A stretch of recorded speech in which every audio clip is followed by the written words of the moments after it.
Bieži vien cilvēki ēd krietni par maz un nevar samazināt to svaru nevis tāpēc, ka viņi ilgstoši tur sēž uz tām diētām un ar zemu kaloriju deficītu dzīvo, bet pārsvarā tāpēc, ka viņiem ir ļoti maz proteīns. Kas ir 3 galvenie iemesli, kāpēc veidojās insulīna rezistence? Pārāk augsts ogļhidrātu patēriņš, numur 1, un pārāk maz olbaltumvielu, numur 2, un numur 3 kombinācija ar mazkustīgu dzīvesveidu. Kaut kāds kaloriju daudzums, ko viņi dienā uzņem, viņi 80% no tām kalorijām uzņem ar ogļhidrātiem, proteīns ir ļoti maz. Līdz ar to, protams, kad visu to ogļhidrātu apjomu iztērēt mēs nevaram. Visi pārvietojas ar mašīnu, brauc ar liftu, sēž pie kompja. Lielākoties aptiekā nopirkt par gandrīz neko. Ja? Tas nozīmē, ka tie cilvēki, protams, labu gribēdami iet uz to aptieku, it kā nopirks kaut kādus vitamīnus. Viņš it kā kaut ko tur dzer, devas ir minimālas, nezināmas izcelsmes, nesaprotamas kaut kādas kombinācijas, un tad beigās jēga ir nekāda. Sandī, prieks, ka ieradies.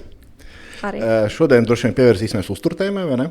Uzturtēma noteikti to stiprā pusi, un uzturtēma noteikti no tā tēma, kur es beig iedziļinos. Jo man godīgi sakot, tas priekš sevis vienmēr interesēs sāt daudz proteīnu un pārējais kā sanāk, vai ne? Un mēģina to visu kompensēt ar sportu, bet droši vien ir cilvēki, varbūt, kas sportot nevar tik daudz, kam tā uzturtēma noteikti ir daudz svarīgāka. Es parasti stāstu 80-20. Jā. Tu droši vien liec 80-20 uz uzturu, es atkal lieku 80 uz sportu un 20 uz uzturu. Jā. Un es domāju, tā arī būs tā galvenā tēma šobrīd, un arī tā tēma, par ko mēs nesen runājam, tā bija insulīna rezistence. Vai ne? Tā kā es domāju, varbūt varam sākt ar insulīna rezistenci, jo tā, manuprāt, cilvēkam ir tāda bieži vien nezināma tēma, bet te pašā laikā tas ir jautājums, kas bieži vien cilvēkiem traucē nomest lieko svaru un traucē arī labi justies ikdienā. Ne? Varbūt sākam ar to izstāst īsumā ļoti vienkārši cilvēkam saprotam, kas vispār ir tā insulīna rezistence. Tā, protams, dažādi veidi, kā skaidrot, es mēdzu zīmēt. Mēdzu zīmēt glāzītes cilvēkiem, lai saprastu apmēram, kā tad vispār darbojas tas glikozes un insulīnas princips. Insulīna princips, kā tā ļoti vienkāršot varam stāstīt to, ka principā jebkura produktu, ko mēs apēram, nonākot gremošanas sistēmā, līdz tam brīdim, kad viņš nonāk zarnās, kad produkts pārstrādājās, mēs no viņa saņemam kaut kādu daudzumu cukuru, kad tas cukurs paaugstinās asinīs, tajā brīdī ieslēdzās aizkuņa dziedzers un izdalās insulīns. Insulīns principā darbojas kā tāds atslēdziņi, kas atslēdz šūnas un palīdz to glikozi nogādāt šūnā, lai tur rastos enerģija, lai mēs varētu aiziet uz džimu, tur pasportot, principā jebkurām kustībām, domāšanai un tā tālāk. Un tajā brīdī, kad mēs ļoti ilgstoši patērējam ļoti lielu apjomu ar ogļhidrātiem, vienā brīdī mūsu organisms sāk uztvert šo te mehānismu kā izmainītu, un šis te insulīns tiek izstrādāts vairāk nekā nepieciešams, un mūsu asinīs paaugstinās glikoze. Attiecīgi nav iespējams izmantot tauku rezerves tajā brīdī, kad ir šīs te insulīna klātbūtne. Tātad tā insulīna rezistence nozīmē to, ka mūsu organisms nelaiž šūnās iekšā glikozi, viņas paliek ārpus šūnām, šūnas jau ir pilnas ar cukuru, un tajā brīdī šī te liekā glikoze cirkulē asinīs, un mūsu organisms nespēja ar viņu tikt galā. Tātad, ja kaut kāds daudzums glikoze optimāls būtu, piemēram, 5 milimolu uz litru, kas ir kaut kāds daudzums X, piemēram, glāzīte, tad cilvēkiem ar insulīna rezistenci šis te cukuru daudzums analīzēs, jeb šajās asinīs ir augstāks, piemēram, tur 6. Es arī atkal objektīvi par glāzīti stāstu. Tad, principā, viņa organisms nespēja šo te glikozi vairs samazināt, un viņa organisms domā, ka šī glikoze paaugstinātā līmenī ir ok, ka viņa vairs nav nepieciešams samazināt. Tas nozīmē, mēs dzīvojam ar augstāku cukuru nekā vajadzētu, jo mūsu ķermenis uzskata, ka šis ir jaunais optimālais cukuru līmenis, un tā ir tā insulīna rezistence. Ilgstoši ar viņu dzīvojot paaugstinās glikoze, un tad jau mums ir šis te diabēts, otrā tipa, kas mums ir diezgan populāra lieta. 100,000 cilvēkiem taču ir šobrīd, ne? Latvijā. Protams, ka tas arī tas skaitlis visu laiku aug un mainās. Bet labā lieta ir tāda, ka to insulīna rezistenci mēs varam sakārtot, mēs viņu varam mazināt, mēs viņu varam atgriezt, un insulīna rezistence arī ir kaut kas tāds, ko mēs varam mainīt, bet tur ir ļoti krasi jāmainīšanas paradumi. Kā teikt, kas ir 3 galvenie iemesli, kāpēc veidojās insulīna rezistence? Pārāk augsts ogļhidrātu patēriņš, numur 1, un pārāk maz olbaltumvielu, numur 2, un numur 3 kombinācija ar mazkustīgu dzīvesveidu. Tā kā tās 3 lietas standarts. Vispār ogļhidrāti pārāk daudz vai tieši cukurs par daudz? Ogļhidrāti, ātrie ogļhidrāti, tā kā tu saki, cukurs ir viens, bet ir saldumīļi, sāļumīļi. Mīļi tādi, kas nelieto cukuru vispār, pārtiek no čipšiem, cepumiem vai kaut kādiem tur sāļajām uzkodām, kas tāpat būs ogļhidrāts, un bieži vien cilvēki arī īsti neatšķir tās produktu grupas, un viņi patērē, piemēram, no ikdienas uztura, ja tur ir kaut kāds kaloriju daudzums, ko viņi dienā uzņem, viņi 80% no tām kalorijām uzņem ar ogļhidrātiem, proteīns ir ļoti maz, līdz ar to, protams, kad visu to ogļhidrātu apjomu iztērēt mēs nevaram, viss pārvietojas ar mašīnu, brauc ar liftu, sēž pie kompja, džims nav, tur maz soļi ikdienā, un to enerģijas apjomu iztērēt tik daudz nevar. Un es tā kā vēl nesen lasīju grāmatu, ka principā tas radies Amerikā kaut kādā tur, neatceros, 65. gadā, kad kaut kāds prezidents nevarēja uzvarēt vēlēšanās, un iemesls, kā viņš tika pār šim vēlēšanu bumsam, bija tas, ka viņš ielaida šo te corn syrup un šo ātro glikozes sīrupu tajā apritē, lai samazinātu pārtikas izmaksas Amerikas iedzīvotājiem, tad pārtika kļuva par dārgu. Ņemt, piemēram, uzturā zīves olas un gaļu kļuva pārāk dārgi un sāka ražot šos te pusfabrikātus, šās te brokastu pārslas, cepumus, maizi, un cilvēki sāk patērēt milzīgi apjomu ogļhidrātiem ap 300-400 gramiem dienā, kas ir tāds vidējais aritmētiskais. Bet līdz tam brīdim tas patēriņš bija no 80 līdz 110. Tu nešķiet, ka vienkāršāka atslēga tam būtu sports, ka cilvēks vienkārši patērē tos ogļhidrātus? Jā, bet tā kā tu minēji, daudziem cilvēkiem nav laika sportot, vai ne? Vai arī nav gribēšana? Kā domā, kas ir drīzāk? Nav laika vai nav gribēšana? Es domāju, ka prioritāšu lieta nav sakārtot. Cilvēki izvēlās, ka viņiem ir prioritāte tur pasēdēt, varbūt palasīt žurnālu, nevis iziet pastaigāt, vai ka viņš atrod citus iemeslus, kāpēc viņš neiet ne staigāt, ne tur sportot. Bet, protams, tīri teorētiski, ja mēs super daudz sportotu katru dienu, tad mēs tos ogļhidrātus varam iztērēt. Lielākā daļa cilvēku ir mazkustīgi. Reāli strādā mazkustīgu darbu. Ja kādreiz cilvēki tur strādāja, lauksaimniecībā, tur, zemkopībā, vēl kaut kas tur āras zemi, tur raka, tur, govs sūdus, tad loģiski viņi var iztērēt šo enerģiju. Tagad darba paliek viss simpli. Tur AI, mākslīgais intelekts, visi ikdiena ir maksimāli atvieglot, un mēs tīri teorētiski nemaz nevaram iztērēt tik daudz ogļhidrātus. Kā tā no pieredzes tev nāk daudz cilvēki, kam nav liekais svars, bet ir insulīna rezistence? Nē. Ļoti maz ir bijuši tādi. Varbūt uz vienas rokas pirkstiem saskaitām. Tas pārsvarā ir saistīts ar ģenētiku.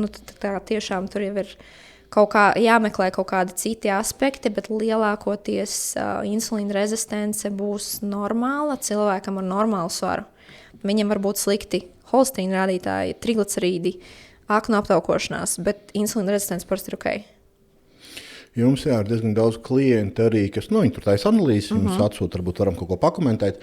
Un ir īstenībā diezgan liela cilvēku daļa, kas nav resni, kas ir plus-mínus ok, bet viņiem ir ļoti maza muskuļu masa, līdz ar ko viņi arī to cukuru, laikam, daudz ikdienā nepatērē. Viņiem ir gan augsts cukurs, gan insulīna rezistence. Tad kur ir tā atbilde par tiem muskuļiem arī, jo vairāk muskuļu, jo vairāk glikozi mēs varam sevi uzglabāt. Tad jo vairāk muskuļu masa, jo tie muskuļi darbojas kā sūklis. Un, ja spēj uzglabāt lielāku apjomu, mums būs ļoti augsta muskuļu masa, mēs varam patērēt vairāk ogļhidrātus, jo mūsu ķermenis būs spējīgs tos ogļhidrātus izmantot. Tātad, jo zemāka muskuļu masa, jo lielāka iespēja uz insulīna rezistenci. Tas nozīmē, tīri teorētiski viens no tiem aspektiem, kā viņu mazināt, ir šim cilvēkam likt būvēt muskuļus. Parasti pie tevis atnāk cilvēki, kam problēma ir tāda neliela, un, teiksim, insulīna rezistence norma mums ir 2, vai ne? Jābūt zem 2. Parasti atnāk ar 2,5 vai 7? Ir gan tādi, biežāk 2,5, 3,4, 4,2.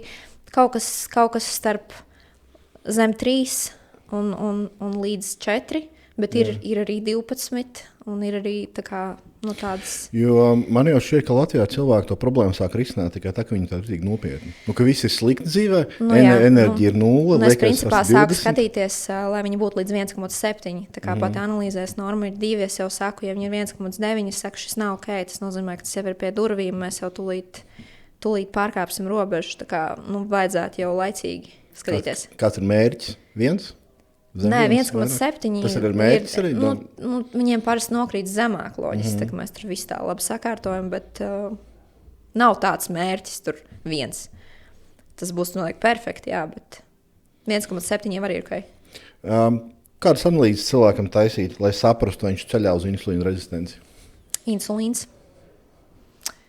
Insulīna rezistents būs HOMA indeks. Tas ir viens rādītājs, ko var principā uztaisīt. Nav pat īsti jēgas taisīt insulīnu atsevišķi, glikēto hemoglobīnu atsevišķi un tad rēķināt.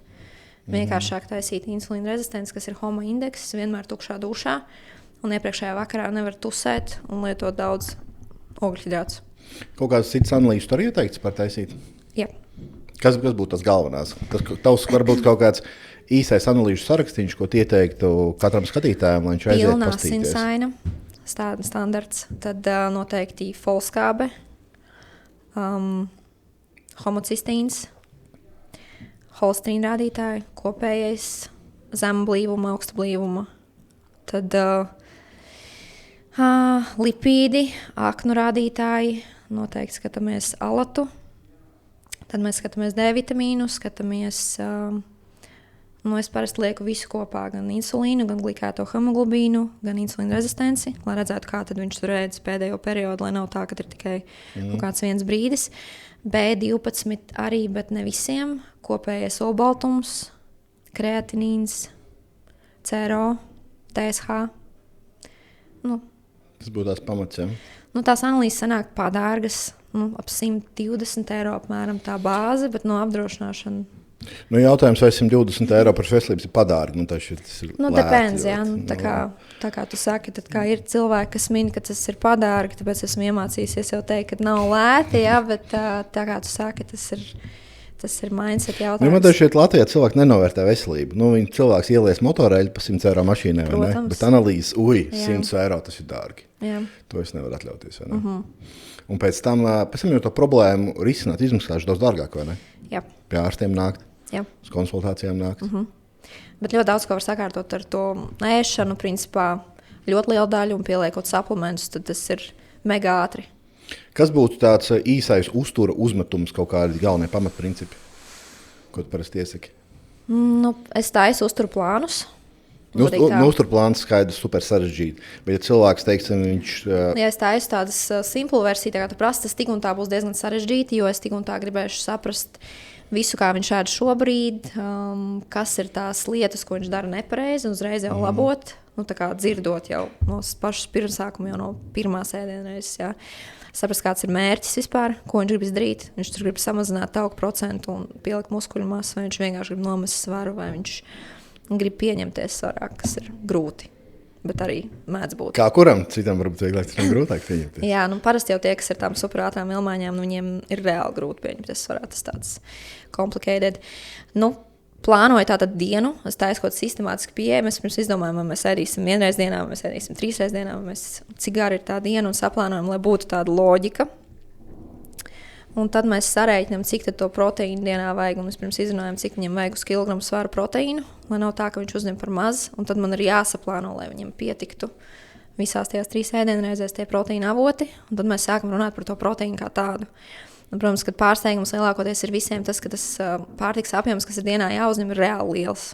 Un, tā kā bieži vien cilvēki ēd krietni par maz un nevar samazināt to svaru nevis tāpēc, ka viņi ilgstoši tur sēž uz tām diētām un ar zemu kaloriju deficītu dzīvo, bet pārstāv tāpēc, ka viņam ir ļoti maz proteīns, joprojām lielākā daļa no tām kalorijām tiek veidotas no ogļhidrātiem, viņiem nav izpratnes, kā to proteīnu savākt, un viņi vienkārši uzņem vai no ar pārstrādāt proteīnu, kas būtu proteīna kokteļi, proteīna pudiņi, sieriņi un tā tālāk, kas nevienmēr ir veiksmīgākais, ja mēs runājam par svaru samazināšanu, jo tas ir pārstrādāts produkts, viņš ātrāk pārstrādājās, ātrāk uzsaucās, ķermenim jāpatērē mazāk enerģija, lai viņš varētu to produktu pārstrādāt, un tas būs krietni vieglāk nekā pēc lielopu steiku, kas tur vismaz 30% no enerģijas pārstrādes procesā sadegs. Tev nešķiet, ka cilvēkiem ēdienu veidā ir baigi grūti uzņemt vajadzīgā proteīna daudzumu? Ir, pilnīgi piekrīt. Tas ir arī atkarīgs kāds cilvēks. Ja tur atnāks meitene ar 70 kg, viņiem būs vieglāk nekā atnāks džeks ar milzīgu muskuļu masu, ar 95 kg. Tad viņiem ir fiziski grūti, tāpēc es vienmēr lieku papildus. Man nav tā, ka es tur neakceptēju proteīnu, es lieku viņu papildus, bet es uzsveru, ka mums ir jācenšas maksimāli daudz savākt ar uzturu, un tad papildus to, ko nevaram, tad liekam klāt. Bet te vairāk runa ir par cilvēkiem, kam ir vajadzīgs samazināt svaru. Jo pie tās svara samazināšanas tas proteīns, nebūs tik labs efekts, ja mēs salīdzināsim to, ka viņš uzņems 90% ar pārtiku. Tu pati uzņem proteīnu visu ar uzturu? Jā. Ja? Cik dienā uzņem? Es uzņemu no 130 līdz 135, 140 gramiem dienā. Tu tāpēc katru dienu kāds 600 gramus gaļu? Nu, sēdu tunci, olas nenormāli daudz. Es vairāk uz zivīm, uz lielopu. Bet tā periodiski maina. Sēdu ļoti vienveidīgi. Dažreiz liekas, ka sēdu vienu to pašu visu laiku. Un, jā, tas man tāda bāze. Nav tā, ka lielākā cilvēka daļa arī ēd aptuveni kaut kādus 5-6 sēdienus laik par riņķi? Ja arī, teiksim, cilvēks atnāk pie tevis konsultāciju, viņš tiešām ēd tur 100 dažādas arī sēdienas? Dažādi ir tādi, kas sēd ļoti, viņiem vajag ļoti daudz mainīt. Viņi nesaprot to, kā var būt, ka tur ir, piemēram, 13 varianti tur pusdienās, un ka tas ir viss, ar ko viņam ir jādzīvo tur 6 nedēļas, ka tas liekas, ka tas ir maz. Bet ir tādi, kam patīk tur 3 sēdienas un neko nemainīt. Dažādi. Kā tev? Es varētu ēst vienu ēdienu visu dzīvi. Droši. Es arī. Es varu uzsēsties, varu 3 gadus ēst, piemēram, vienas tās pašas brokastis. Tad kaut kādā brīdī man kaut kas aizvarās, un tas tā kā nomaina to produktu. Tā kā man ir galīgi apnīk, tas kā kaut ko citu. Bet tad es novēros arī to, ka ja es kaut kādu periodu šādi ēdu, un, piemēram, paņemu kaut ko nomainu, tur aizēju pāriest pusdienas ārpus, es jūtu, ka man reāli slikti sajūta, kaut kas nepārstrādājas. Līdz kaut kas ir baigi ārpus no tā visa, tad nav laba sajūta. Pārtikas nepanesamības testus iesaka cilvēkiem taisīt? Tā, daļēji. Nepatīk tev viņi? Daļēji, tāpēc, ka tie testi ir mainīgi un lielākai daļai Latvijas iedzīvotāji rauza pārslas, banāni, olas baltums vai olas kopumā, kviešu milti. Tas standarts ir tāds diezgan nemainīgs. Mūsu vidū, kā mēs tur ar ārstiem diskutējam, tas ir lielā mērā atkarīgs no tā, ko tu esi ēdis pēdējo 3-4 mēnešu laikā. Tā interpretācija. Tā kā, ja mēs uztaisītu to testu 3 reizes 3 gadu laikā, ļoti iespējams, ka tie rezultāti būtu atšķirīgi. Jo es biju tāda situācija, pirms gadiem, laikam 2. Es baigi daudz McDonald's ēdu. Agrāk ēdu, tagad vairs neēdu tik daudz. Un es vienmēr jutos perfekti ēdot McDonald's. Enerģija daudz, viss pārstrādājas, viss superforši. Un tad es vienā brīdī izdomāju, tagad, vajag jāsāk būt veselīgākam. Es tomēr stāstu cilvēkam par veselību internetā, beigās veselīgās džeksas, vajag būt veselīgākam. Sākais tā ananās ļoti daudz, 1,5 kilogramu dienā, un lielopu kaut kādu kilogramu dienā. Un es sāku justies nenormāli sūdīgi. Un es nesapratu, kas pa vainu. Un es aizgāju uztaisīt to testu, un man ir nepanesamība uz piena proteīnu, uz olas dzeltrumu un uz ananāsu. Beigās izrādījās mans veselīgais izdomājums, ka es to ņēdīšu ananāsu un lielopu maz nestrādā. Pirmkārt, baigais apjoms 1,5 kg dienā ananās varētu būt slikti, ja viņš ir specifisks. Tomēr viņam ir tur viss kaut kas tāds, kas arī varētu radīt to slikto dušu. Es domāju, ka ja ir tādas sajūtas, tad ir vērts uztaisīt un pārbaudīt, ir vai nav, bet vai tagad visiem ir jātaisa un ar to jāsāk, droši vien, ka nē. Depends. Piemēram, piena nepanesamību, tātad laktozes nepanesamību, glutēna nepanesamību mēs varam noteikt. Tas tā kā ir 100%. To var gan analīzēs, gan elpu testi. Par pārējām lietām tas ir mainīgi. Par to pašu ananāsu mainīgi. Vajag uztaisīt pēc gada vēlreiz. Domāju, uztaisīt pēc gada vēlreiz. 2 gadiem kodiem. Domāju, ja es uztaisītu tagad un ananāsu neesmu ēdis un būtu savādāk? Nezinu, es domāju, ka jā, bet tu man varētu pēc tam izstāstīt. Ir vai nē, tā ir tā mūsu teorija, ka tā teorētiski ir. Un tu olas neēdi? Olas es praktiski neēdu, jā. Esmu ola fans, man tā, ka es varētu vienkārši Baltikovo man varētu sponsorēt. Ļoti maz olas, jā. Dēļ tā, ka tev nepanesamība vai slikti jūties pēc viņām? Es sūdīgi jūtos, ja es apēdu 4, 5, 6 solas, es jūtos vēders tāds tā kā bremzējās bišķiņ tāda sajūta. Līdz ar ko uzreiz ir tāda noguruma sajūta mums rodās. Jā. Tā kā, piemēram, ja cilvēks nāk pie manas konsultāciju, mēs tāpat runātu, es tāpat uzdot jautājumus, pirms tam pajautāt, vai ir kaut kādi produkti, pēc kuriem tu jūties slikti, vai ka tu esi novērojis, ka tev ir smaguma sajūta, vai tev tur ir, pušās vēders, diskomforts un tā tālāk. Protams, ka mans mērķis nebūtu iekļaut tavu ēdienkartē olas, ja tev viņas negaršo, vai likt tev ēst ananāsu, ja tu jūties slikti.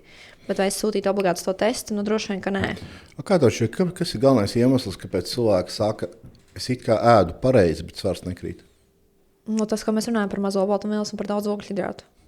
Tas ir našojās cilvēki, non-stopā visu laiku ēd. Tas, kad vielmaiņa slēdz iekšā vairāk kā 4-5 reizes dienā. Šis arī ir viena no tām lietām, kas ir mans veids, kā es strādāju. Tas, ka mēs neēdam non-stopā. Ļoti daudz našķošanās starp ēdienreizēm. To, ka viņi visu laiku slēdz iekšā insulīnu. Un, ja viņam ir rezerves, tad principā mūsu organisms nespēja tām rezervēm pieslēgties. Tas sanāk, viņš pēd. Pēc stundas aiziet tur uz virtuvi vai darbā uztais kafiju ar pienu. Un, kafiju ar pienu, jā? Bet tev nav liekais svars. Ja runa par cilvēkam ir liekais svars, ja mēs dzersim kafiju ar pienu starp ēdienreizēm, tīpaši tas ir kaut kāds auzu piens vai parastais piens, viņš principā visu laiku slēdz iekšā to insulīnu.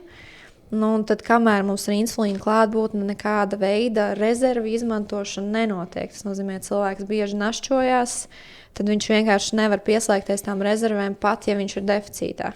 Labākais variants, cik reizes dienā ēst cilvēkam, kas grib svaru zaudēt? 3 līdz 4. Tas ir tas maksimums, bet varbūt arī 2, varbūt arī 1. Tikai rēķinies, ja tu vienā ēdienreizē varēsi apēst 200 gramus ar proteīnu. Jo, manuprāt, internetā tādās, cik es redzu internetā, man izskatās, ka cilvēki domā, ka, lai zaudētu svaru, ēstu super veselīgi, man liekas, 6-7 ēdienreizes. Jā, tā nav. Tas ir ļoti nonsens. Tas ir tad biežas ēdienreizes mazām porcijām ir taisnākais veids, kā mēs varam pieņemt svarā. Tas ir ļoti jau 94. gadu mīts. Tā kā, ja gribās tā turpināt, tad kaloriju deficīts 6 ēdienreizes dienā un uz bārsla puturbrokastīs. Kā tev šķiet, kāpēc mīts nepazūd? Kāpēc viņš visu laiku peld kaut kur? Kāpēc cilvēki varam tā domāt? Ārsti joprojām šādus rekomendācijas sniedz cilvēkiem. Ārsti vainīgi pie vis? Nē, bet internets, literatūra novecojusi, pārāk daudz informācijas, cilvēki googlē, meklē un bieži vien lasa to informāciju nevis tur kaut kādos legit avotos, bet cēlas LV vai kaut kādas receptes un tā. Bet nešķiet arī, ka vispār no ārstu puses arī ir diezgan liela problēma, ka cilvēkiem netiek ieteikts, kā pareizi kaut ko darīt? Jā, tātad numur 1 mēs aizējam pie ārsta, mums raksta zāles. Tev ir holsteins, raksta zāles, nevis te pasaka, klausies, tev ir tā kā, 10 kg no pagājušā gada pienāca, varbūt tev jāaiziet tur parunāt ar kādu par uzturu, varbūt tev ir jānomet svars. Ne jau visi, protams. Ir ārsti, kas arī reāli iesaka, un ļoti daudz arī pacienti vēršās pie manis, kas nāk no ārstiem, kas ir super forši, kad ģimenes ārsts pasaka, klausies, tev ir jāsakārto ēšana, jāsāk uztēties, tev ir jāmaina savs dzīvesveids, ja mēs nevaram turpināt tev pielikt vēl 3. medikamentu vai 5. Un tie cilvēki jau ieklausās. Un viņi arī kaut ko dara, jo ārsts tomēr ir autoritāte. Tas nebūs tā, ka viņš aizgāja pie ārsta, viņš viņu pilnīgi ignorēs un nedarīs neko lietas labā. Tā kā lielākā daļa to cilvēku arī vēršās, bet, protams, joprojām ir ārsti, kas vienkārši izraksta zāles. Un tā problēma netiek risināta. Bieži vien šiem pašiem ārstiem, protams, ir liekais svars, kas arī likumsakarīgi, vai ne? Vajadzētu ārstam būt kaut kāds noteikums, tā kā armijā, kā iestāja noteikumu ārstam. Vienkārši būtu forši droši vien arī tie paši, kā mēs visu gadu vācam, arī es vācu tos tālāk izglītības, bet tos punktus, ja mēs ejam uz semināriem un klausamies un iesniedzam tos te punktus. Tātad būtu forši, ja ārstiem būtu vairāk tie izglītojošie pasākumi, kas būtu nevis tikai tur par jaunākajām lietām medicīnā, bet reāli par uzturu, lai viņi bišķiņi atjauno kaut kādas zināšanas, vai tā informācija, ko viņi zina, iespējams, ir jau 10 gadus veca. Bet pašam ārstam nevajadzētu būt kādam veselības piemēram? Būtu. Forši būtu. Protams, es arī gribētu aiziet pie ģimenes ārsta. Viņš būtu tāds, vienalga, cik viņš tur vecs vai jauns, viņš labi izskatītos un uzreiz būtu kā labs piemērs. Protams, ka ideālā variantā jā, bet bieži vien tas tā nav. Jo viņiem ir mega smags grafiks, tur 10 minūtes uz pacientu, 30 pacientu dienā, viņi paši, man liekas, tur nēd, pacienti nes končas viņiem visu dienu, un tad viņi tur kaut kā mēģina izdzīvot to pieņemšanu, tīpaši kaut kāda gripas laika vai vēl kaut kas. Es domāju, ka tas arī ir dēļ tā, ka ir pārslodzi. Tiem ģimenes ārstiem ir 2000 pacienti, kas viņiem ir jāapkalpo. Ja cilvēkam ir 2000 pacientu, visdrīzāk, protams, viņš varbūt izraksta zāles, tāpēc, ka izrakstīt zāles ir 5 sekundes, bet sāk stāstīt par uzturu un par sportu. Tad es vienkārši ar bēdām domāju par tiem jaunajiem ārstiem, piemēram, kas ir rezidenti, viņi aiziet pie tā ģimenes ārsta mācīties, un viņš vienkārši skatās uz to, kā viņiem konvejerī tiek 5 medikamenti pa dienu 10 reizes izrakstīt, jo tās problēmas visiem viens tās pašas. Lai gan tas jaunais ģimenes ārsts varbūt pie sevis jau domā, bāds varētu taču pastāstīt, varbūt to, bet viņš tā kā noklusē, viņš saprot, tāda ir tā sistēma. kā sistēma mums ir rakstīt zāles, uzsēdināt cilvēku uz tām zālēm, bieži vien par to dzīvesveidu nolikt malā, bet labā ziņa ir tā, man liekas, ka cilvēki paši kļūst izglītotāki, lasa, klausās podkastus, interesējās, sāk domāt, vai tiešām man vajag dzert tur visu dzīvi holesterīna zāles, vai es tomēr varu padomāt, pakustēties, pārēst veselīgāk un kaut kā to salabot. Un ir jauni ārsti un vispār ārsti arī cenšas. Ir pozitīva dinamika, ir noteikti labākā pirms 2 gadiem. Bet joprojām, protams, ir bēdīgi. Tu cilvēkiem liec parasti skaitīt kalorijas, svērt ēdienu, vai kāds ir tas? Kāds ir tas princips, varbūt galvenais, kas es cenšos mēģināt stāstīt, ka kalorija nav kalorija.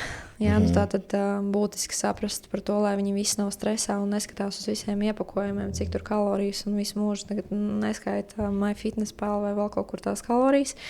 Tad mēģinām izstāstīt, kas ir tās galvenās produktu grupas, uz ko viņiem ir jāfokusējās un lieku proteīna apjomus gramos, tā lai viņi neuzņem par mazu, piemēram, tur to pašu pieminēto zivi vai gaļu vai olas. Jā, tas mums būs galvenais, un tad viņš to kombinē. Tā kā tu teici, tu uzņem proteīnu un pārējais tur kā sanāk. Tā nē, es, protams, atkal plānoju to proteīnu un limitēju tos ogļhidrātus. Nevar būt līdz galam, es netaisu keto, jā, kas būtu pat traku, manuprāt. Bet noteikti atbalstu to teoriju, ka mums ir samazināti ogļhidrāti, daudz proteīns un daudz nepiesātinātie tauki. Līdz ar to bieži vien mēs ēdam krietni vairāk, nekā mēs varētu ēst vienkārši sēžot uz low calorie vai samazinātām kalorijām un varam zaudēt to svaru krietni ātrāk un vieglāk.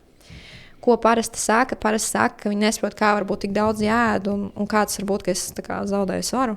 Ar daudz viņi domā ēdienu porcijas. Jā, kad ir tik daudz gaļa, kā tas var būt, ka es tur varu ēst 200 gramus ar vistu vienā porcijā, vai kā es varu ēst tur steiku vai lasi, vai tur 2 vai pat 3 olas brokastīs, un es zaudēju svaru, ka es nekad dzīvē neesmu tik daudz ēdis, un tā kā, tik maz svēris no sērijas, ka tas svars krītās, bet man visu laiku ir jāēd. Tā kā tas var būt? Kāds ir kaut kāds proteīna standarts, ko tu parasti iesaki cilvēkiem? 2 grami vai mazāk, vairāk? 1,5 līdz 2. 1,5 līdz 2? Kā tu izdomā, kam 1,5, kam 2? Skatos, kā tā situācija ar tām nierēm. Ir tāds glomerulu filtrācijas ātrums, GFA un kreatinīns.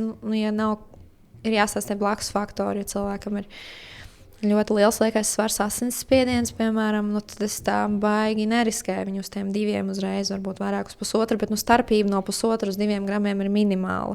Un tikpat labi viņš vienu dienu izvēlēsies apēst bišķiņu vairāk, vienu mazāk. Es neuzskatu, ka tam ir tik ļoti liela nozīme. Tas 0,5 grams tur neko nenodarīs. Es varbūt nespiedīšu viņu tur uz 3 gramiem, ja viņš ir tāds ar kaut kādiem blakus faktoriem, bet 1,5 līdz 2 būs vidēji. Ko domā par to, ka šobrīd karnivora diēta palikusi mums diezgan populāra, internetā baigi popularizē? Ļoti daudz cilvēku arī sākuši izmantot kādu to komentāru par karnivora diētu. Tas virziens ir pareizais. Es neteiktu, ka varbūt perfekti, bet arī atkarīgs no tā, ko cilvēks vēlas panākt ar to virzienu, bet tas būtu droši vien tuvākais no visa, ko es vispār varētu pielāgot. Vai tā saucamā vidusjūras diēta vai karnivora, uz to pusi būtu pareizi. Galvenais, lai tas dārzeņa apjoms nav par zemu. Bieži vien cilvēki uzsēž to karnivoru, un tad viņiem tie dārzeņi vispār aizslīd 15. plānā. Tā. Es dzirdējuši par to, ka ēdot karnivoru, izslēdzot, jo karnivors principā ir keto diēta, ka samazinās tāds hormons kā IGF-1. Jā, tad tam ir jābūt noteikti kā dzīvesveidam. Pirmkārt, ja mēs runājam par šo, tad organisms tam var adaptēties, arī tam, ko tu minēji. Domā, ka ar laiku stabilizējās hormons? Es nevaru apgalvot. Es nezinu. Bet es domāju, ka jā, jo tam ir jākļūst par dzīvesveidu un tam periodam, kamēr ķermenis pilnībā pārslēdzās uz to ketozi. Ir jāpēd diezgan ilgam laikam, un tas varbūt arī 1, 1,5, varbūt 2. Un bieži vien cilvēki šo periodu, kad viņi izvēlās šādi ēst, tas ir īslaicīgs. Viņi nomet to svaru, un tad viņi izdomā, vai es tagad paņemšu pīci, tur draugam dzimšanas dienu vai jaunais gads, vai viņš tur iedzer alkoholu, kas tā kā izjauc un izsit un izdara tādu milzīgu damage. Tāpēc es īsti nekad nerekomendētu tādu ļoti nopietnu ogļhidrātu izslēgšanu, ja vien tas nav dzīvesveids. Man varbūt 3 gadu laikā ir kādi 4 keto klienti, kas ir tā kā, pilnīgi pilnīgi tur kārbs ir zem 20 gramiem dienā. Nu, bet viņiem tas ir tā ir viņa dzīve. Nu, tas tā, ka viņi tiešām tā dzīvo, viņi tā jūtās perfekti, viņiem labi strādā galva, viņi ir nokāpuši no kādiem antidepresantiem no tā. Un viņi to dara nevis tikai dēļ svara, bet arī vairāk dēļ mentālās veselības, jo bieži vien šīs te emocionālās svārstības, panikas lēkmes un viss, kas ir saistīts ar to emocionālo pasauli, lielā mērā ir savienojams ar ogļhidrātu patēriņu. Tātad līdz ko mums ir kaut kādas emocionālās problēmas, vai tiek lietot antidepresanti, vai pie trauksmes, vai pie depresijas, tad šīs karnivora un keto diētas ļoti labi to visu regulē. Un tad šie cilvēki ir atraduši veidu, kā viņi jūtās labi gan savā ķermenī, gan tajā mentālajā pusē, un viņi tā dzīvos ilgstoši. Bet ja cilvēks man atnāk un saka, nu tā kā, čau, es gribu pamēģināt keto. Es saku, ok, nu kāds ir mērķis, cik ilgu laiku, vai mēs to darām uz visu dzīvi, vai mēs tagad pusgadu tā paēdīsim, pēc tam kāpsim atpakaļ, jo tas, kāds ir tas efekts pēc tā pusgada, nu tad tur ir lielā mērā ļoti liels problēmas gan ar holesterīniem, insulīna rezistenci, glikozi, visi tie rādītāji ir pēc tam kosmosā, līdz ko viņš sāk ēst, un pēc tam to saregulēt vēlreiz ir ļoti grūti. Jo man tas keto variants šķiet tāds, cilvēkam, īsti dabā nedabīgs, jo kurā vietā gan cilvēks ēst, ja varbūt kaut kāda ekskimos vai ne, tur kaut kāda rodni tik ēd, bet teorētiski tās cilvēks, kas dzīvo mūsu platuma grādos, viņš drīzāk ir ēdis visu, gaļu ēdis, dārzeņus ēdis, augļus ēdis. Jā, var tev piekrist, bet ir atsevišķi tie gadījumi, tur vairāk runa par to mentālo pusi un par bērniem, kam ir tie uzmanības deficīti traucējumi un visi tie hiperaktīvie, viņus palielam ārstē ar šo. Tā ir tā viena no terapijām, kur kombinējam viņus ar keto diētu, ja? Jo ogļhidrāti ir tie, kas mums iedod dopamīnu, ja? Tad ir teorētiski mums nepareizi strādā dopamīna centri, kas ir pie jebkura veida tām mentālajām problēmām, gan pie depresijas, gan panikas lēkmēm, gan vēl kaut kā. Tad nesot šiem stimuliem pastiprinātiem, tad mums vieglāk regulējās tā sistēma kā tāda. Cik daudz cilvēkiem reāli ir lēna vielmaiņa, un cik daudz cilvēku izmanto kā attaisnojumu, kā domā? 90% ir attaisnojums, mums ir iekārta. Tu, starp citu, varētu atnākt pie mums uztaisīt. Tu domā, tikai 90% ir attaisnojums? Es domāju, 98%. Mums ir tā iekārta, zini, Kosmedu, vai nezini? Tā, kas skatās kaloriju to bāzes patēriņu? Jā, tāda kalorimetrija. Tur var redzēt to vielmaiņas ātrumu no 53. Ir lēnākā, ko es esmu redzējusi, procenti, un ātrākā ir 167. Tu sev esi mērījusi? Jā, bet ļoti sen, pirms kaut kādiem 3 gadiem. Man bija kaut kādi 132 vai kaut kas tāds.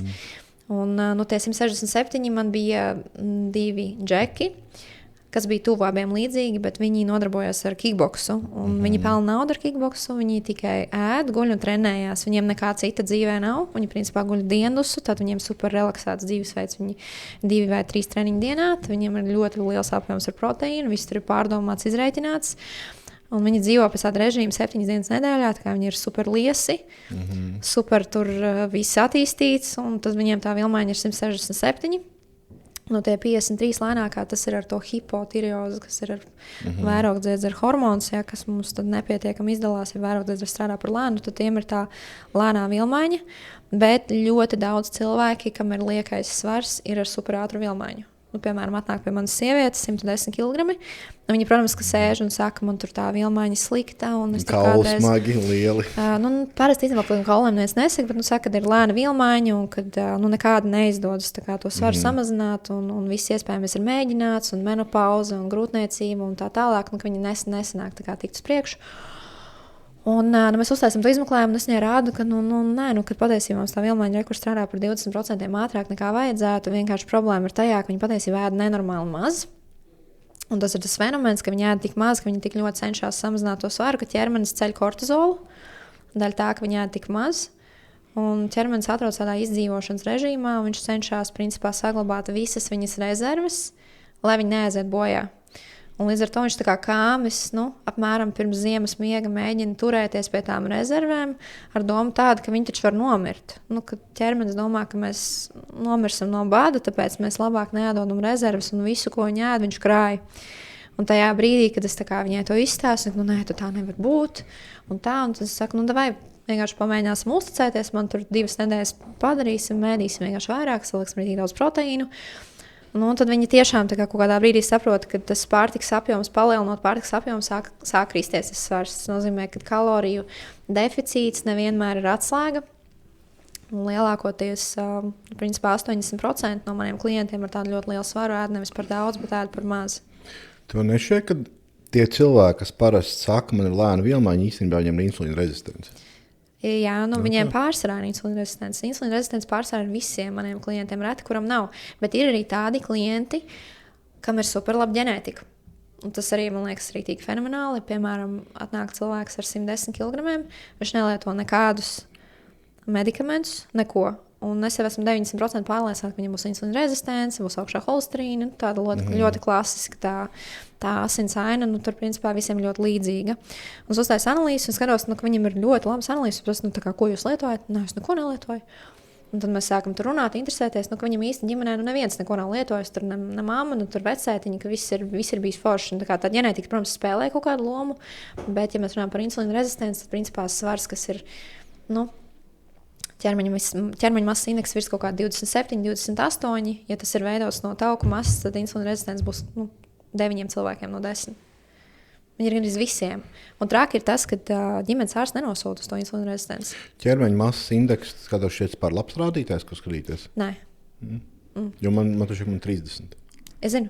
Tā varētu būt. Jā, protams, piemēram, tikko pie manis arī mēs filmējām vienu citu podcastu, un tur arī tieši bija tas ķermeņa masas indeks. Protams, arī paliels džeks. Skaidrs, ka viņam tas ķermeņa masas indeks ir pilnīgi 32 vai 34 pat. Jā.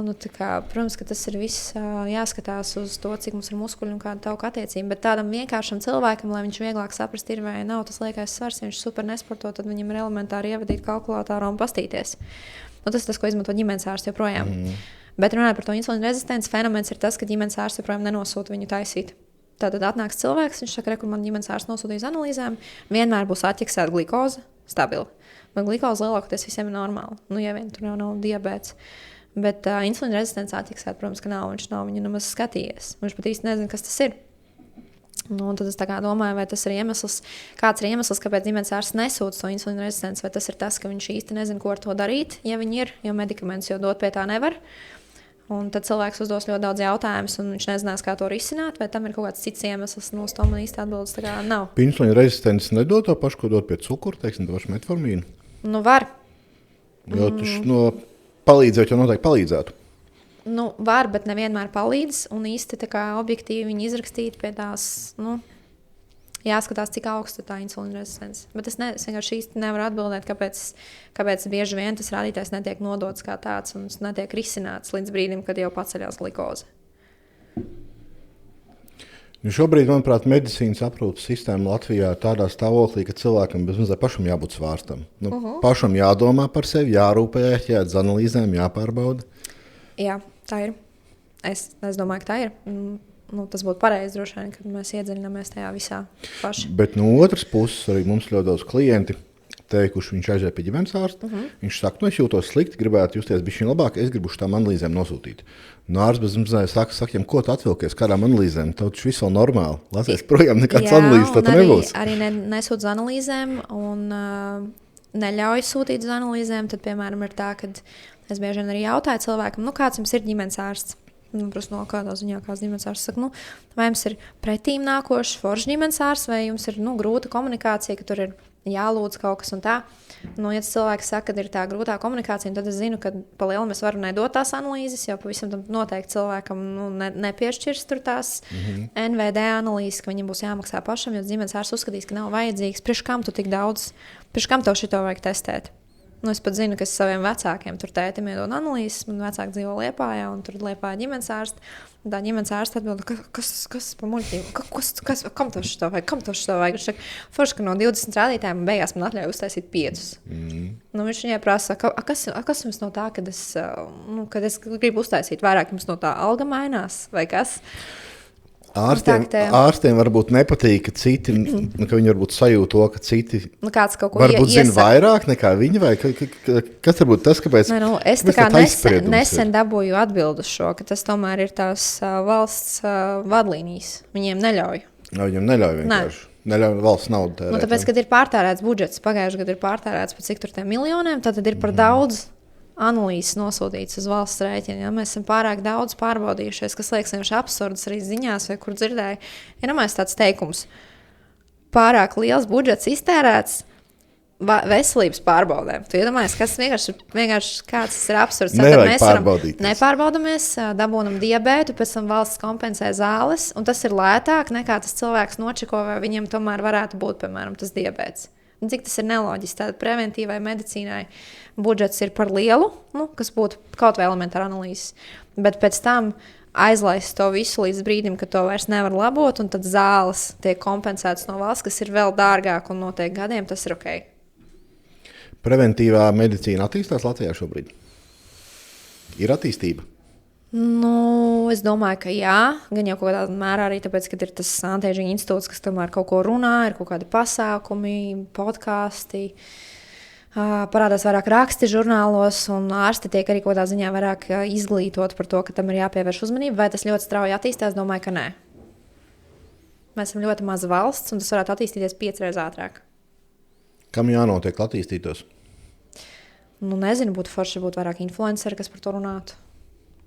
Tā kā vairāk cilvēki, kas vispār par to dalītos, nebūtu tā, ka tur ir, fitness kanāls, Zana Rēvalda un Jānija Nauska un vēl 5 cilvēki, bet ir, piemēram, 55 vai 500 cilvēki, kas par to runā. Tad būtu jābūt vienkāršai informācijai, lai cilvēki varētu pēc iespējas vairāk sevi iedziļināties, arī klausoties kaut vai tos pašus TikToks vai podkastus. To cilvēkam ir grūti pārdot. Tu ēdīsi veselīgi un sportos. Tas tāds sarežģīta lieta.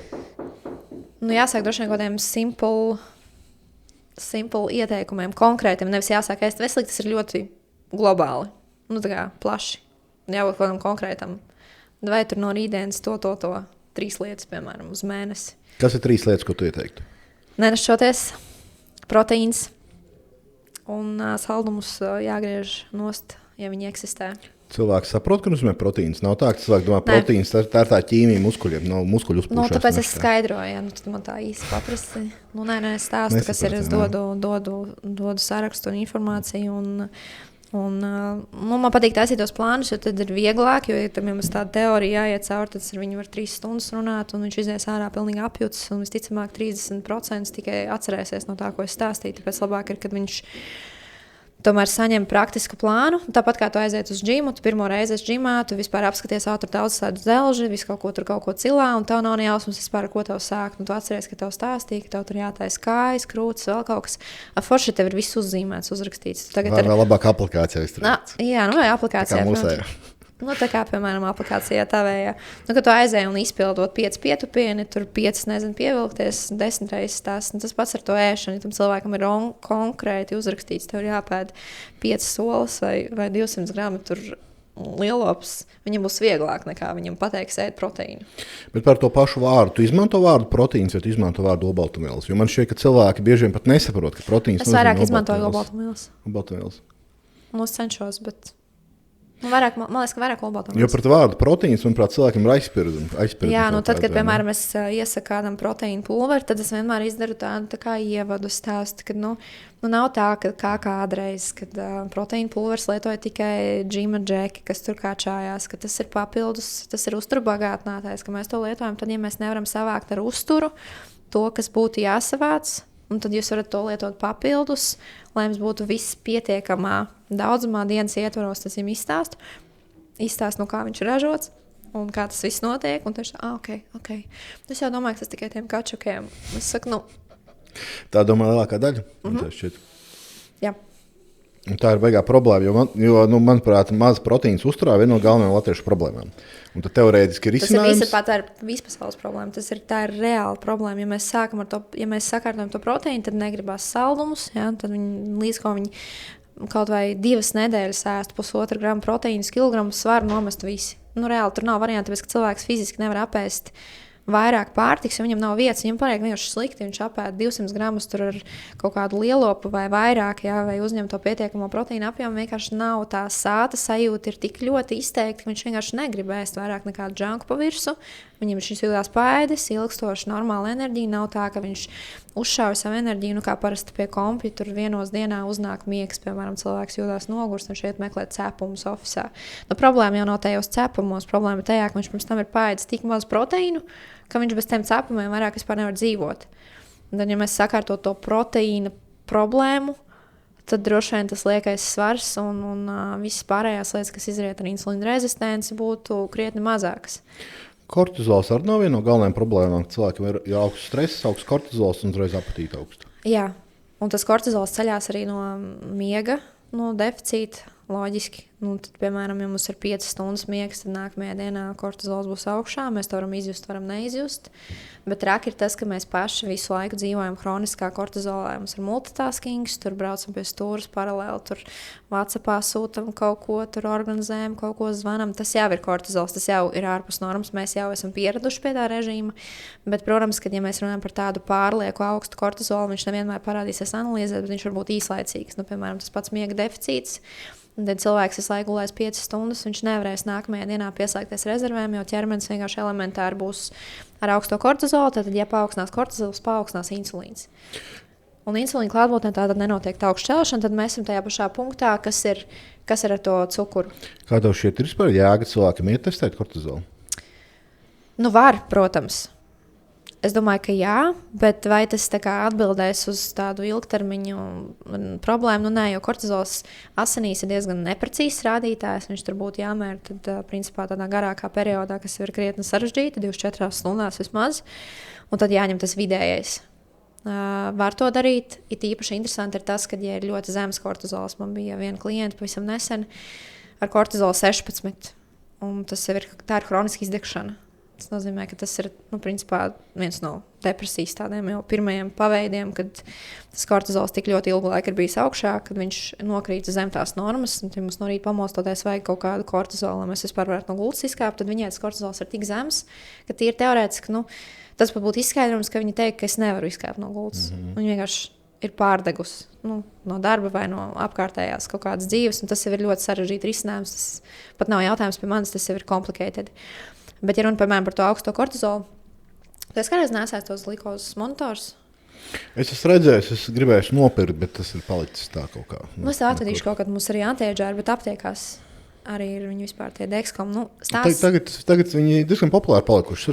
Stāsts par to glikozes monitoru tāds, kad man bija uz 10 dienām un doktorē Julijai Balandīnai bija uz 10 dienām, mums abām vienlaicīgi tie monitori. Tagad interesanti, mēs tur sarakstamies, sūtam screenshots, kā tev, ko ēdi, kas notiek un tā. Un man tā kā vispār nebija spaiki, diezgan garlaicīgi visu laiku. Es ēdu tā kā es ēdu, neko tur baigi nemainu, bet man bija trauma plecam un man bija plecam dislokācija un pārauc visas saites, tāda smagā trauma. Man jāiet pie fizioterapeita, un man nenormāls stress pirms tā fizioterapeita jūt, ka es vienkārši vemšu, jo es zinu, ka man sāpēs, un es zinu, ka man tur to roku lauzīs. Un es aizēju pie tā fizioterapeita, iznāk ārā un skatos, ka man tas monitors pīkst, un man glikoze 12. Un tad esmu tukšā dušā un gāju pie fizioterapeita. Un tas nozīmē, ka no stresa mans kortizols pacēla man glikozi, jo es domāju, ka man ir draud briesmas, kad vai nu man būs ar kādu jācīnās vai jābēg. Un tad rekurē atbild par to kortizolu, kad 2 reizes nedēļā gāju pie fizioterapeita, 2 reizes nedēļā man bija spaiks 12 ar glikozi. Tad principā tas arī mērītājs varētu būt kā laba indikācija, lai saprastu, arī varbūt kortizols kādu brīdi šaujās augšā. Jā, tīri teorētiski, es nezinu, vai tik ļoti izteikti kā man, jo visiem nav vienādi. Vienkārši man bija nereāli bail no tā, ka man sāpēs, un es tā kā tiešām trīcēju pie tā fizioterapeita. Var jau būt, ka citam nav tik izteikts tas kortizola spaiks, bet teorētiski jā. Bet atkal cits piemērs, ir cilvēkam nespaiko, piemēram, Cola Zero un Sprite Zero. Cola Zero man nespaiko un Sprite Zero spaiko. Tā tad loģika nekāda. Tā nevajadzētu būt, bet man tā ir. Varbūt tas nav Zero Sprite beigās. Who knows? Jā, bet tad tajā pašā laikā citiem nespaiko no viena no otra. Tā kā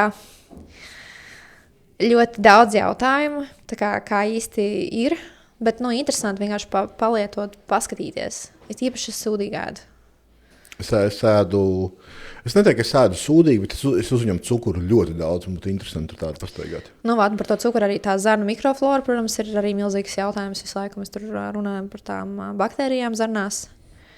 Ja mēs patērējam daudz cukuru, tad tur dzīvo vienkārši cukura iemītnieki, kurus pārtiek no cukura. Viņi lielā mērā mūs informē smadzenes, ka viņi nav pēduši. Nu, piemēram, tu pēst tur kaut kādu normālas pusdienas, tur steiku ar, piemēram, brokoļiem.